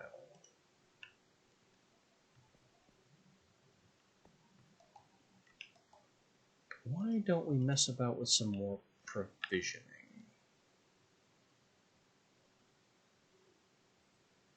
I have 11 arrows in this ammo box, and I already destroyed my bow under the assumption that I was out of arrows.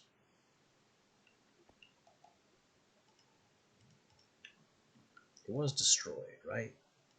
Not just discarded and put somewhere.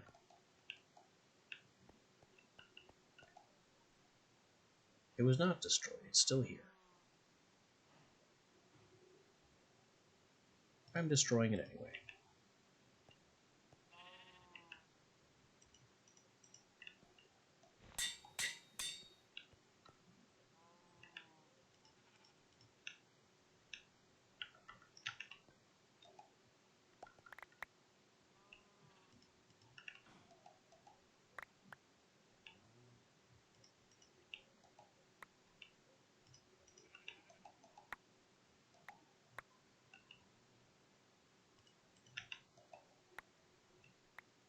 Iron arrows break down, and then the arrowheads break down into chunks.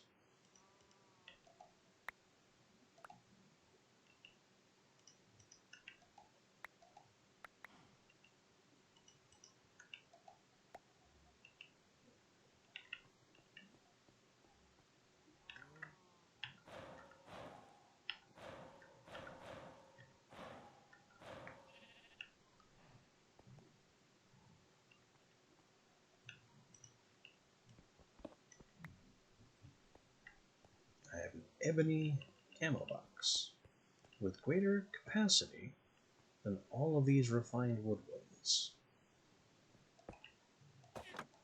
So guess where my iron corals are going?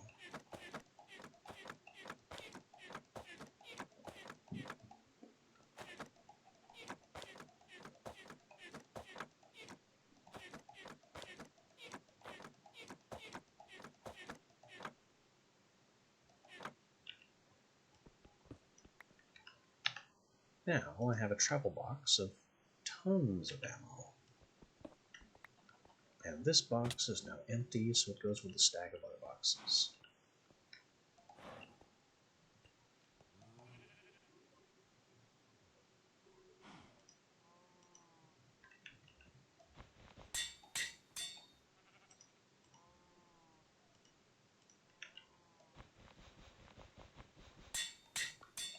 We'll just prepare for more breakdowns.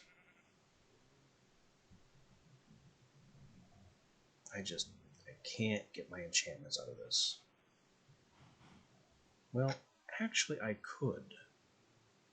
If we make a pickaxe after, well, if we make a pickaxe after Mithril. Yeah, if I make a pickaxe after Mithril, I can salvage the enchantments off of this one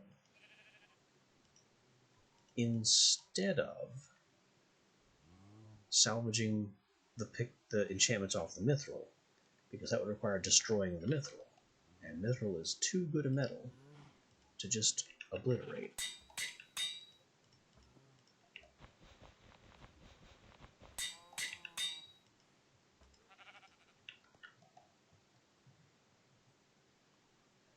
The Black Steel Spear, on the other hand, is being destroyed, because the only way I'm getting the enchantments off of that is if I make another spear.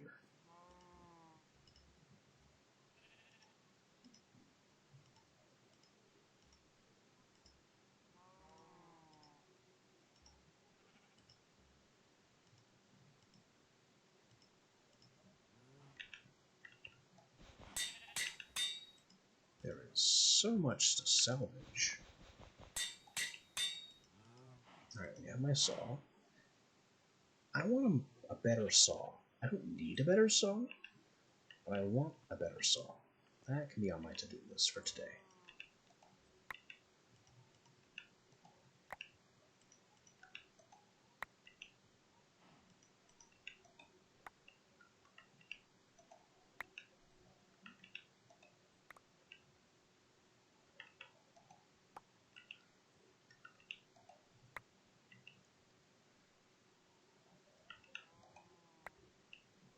Goodbye, enchanted Black Steel Spear. You served me well.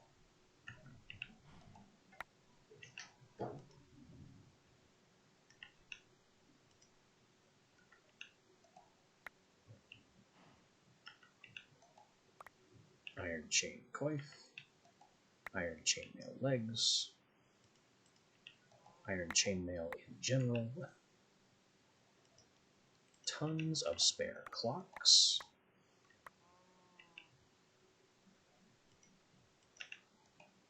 tons of spare buckets,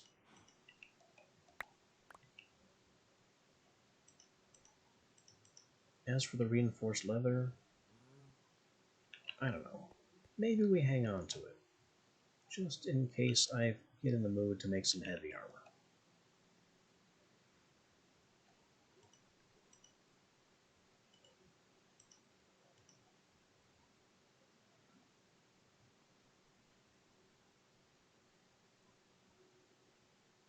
So, encrusted saw, I think.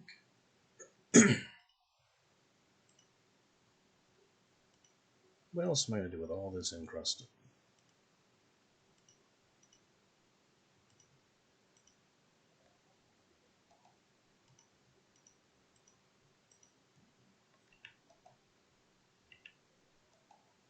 Where do I put redstone?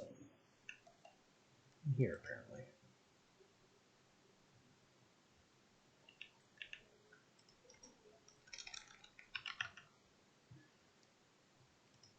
Saw. 4 bars, 1 timber, 1 strip.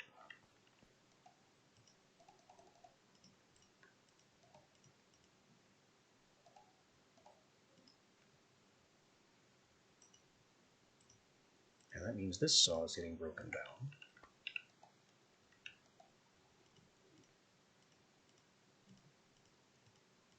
And I get to pull out my smithing tools again.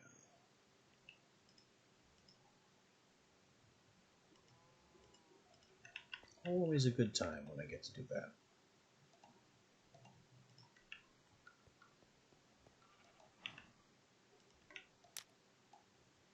Light it up, prepare the bars.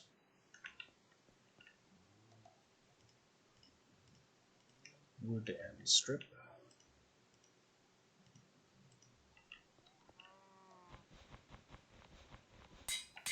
Repair the saw for eventual breakdown.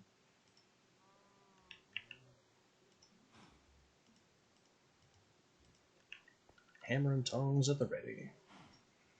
The bar is going to need some bellows-based encouragement, because charcoal can't reach its working temperature on its own.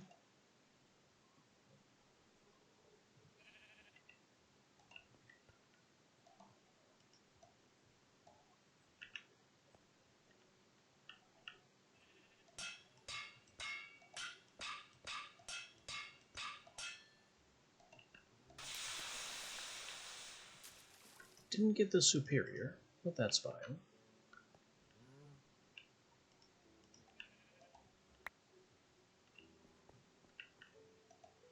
Now I have a diamond-edged saw, and that is hilarious.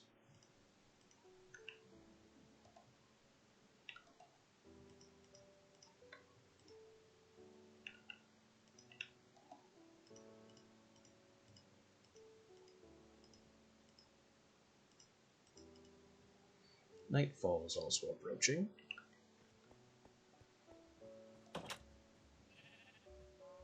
For some values of approaching.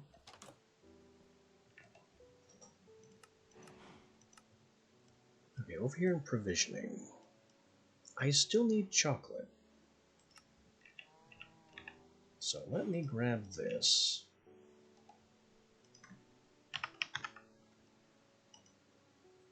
Jungle.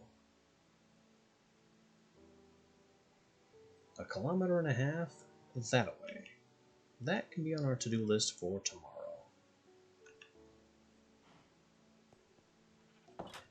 Today, I want to get this crystal attuned, this wand made, and maybe we'll call it there.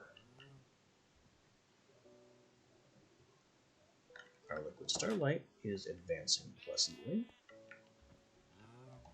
Now that I'm sacrificing more powerful crystals to accelerate its production.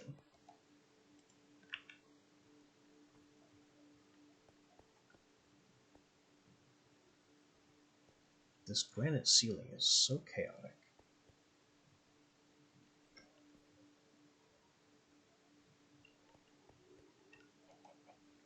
Our lovely manifest here, which tells us where everything we own is.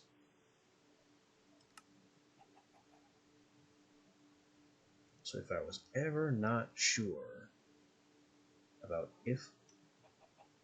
Why do I have a black steel hammer? Excuse me. Oh, it's in the breakdown box. That makes sense.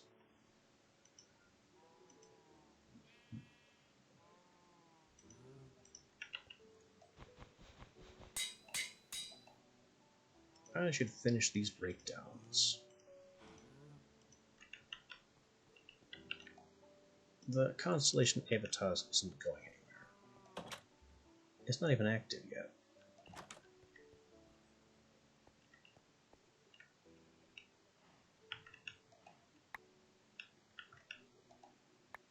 red steel, ebony, or black steel, and what happened to? Ah, I never grabbed them. I thought I grabbed the obsidian scale.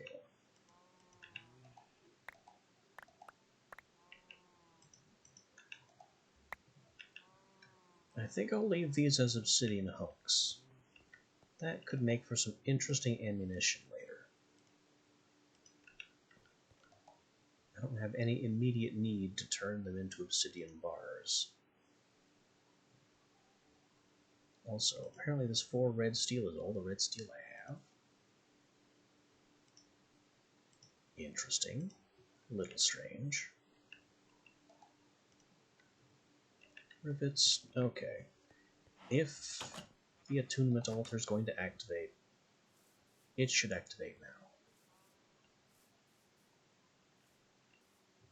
I still don't see Aevatas in the sky. And it really should be here.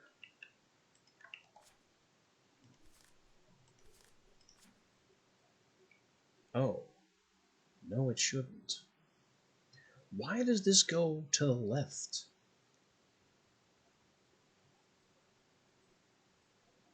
Alright. Or, oh, it must have been here. Yeah, the moon was on the left side. Alright, so Aevatas is not going to be here tonight either, but will appear tomorrow night.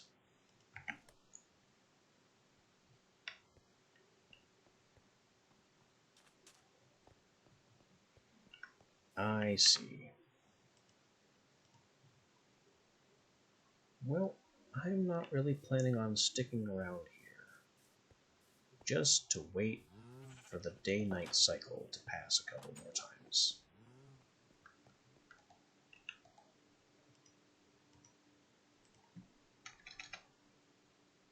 We can worry about that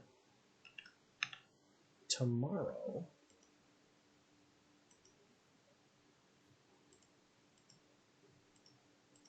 Keep these in here as our statement of intent. Hopefully I remember what that all means. But I'm going to check out for now. And tomorrow we can go find our jungle. And when we get back, we should certainly be in the 5-day period that Aevatas is actually in the sky.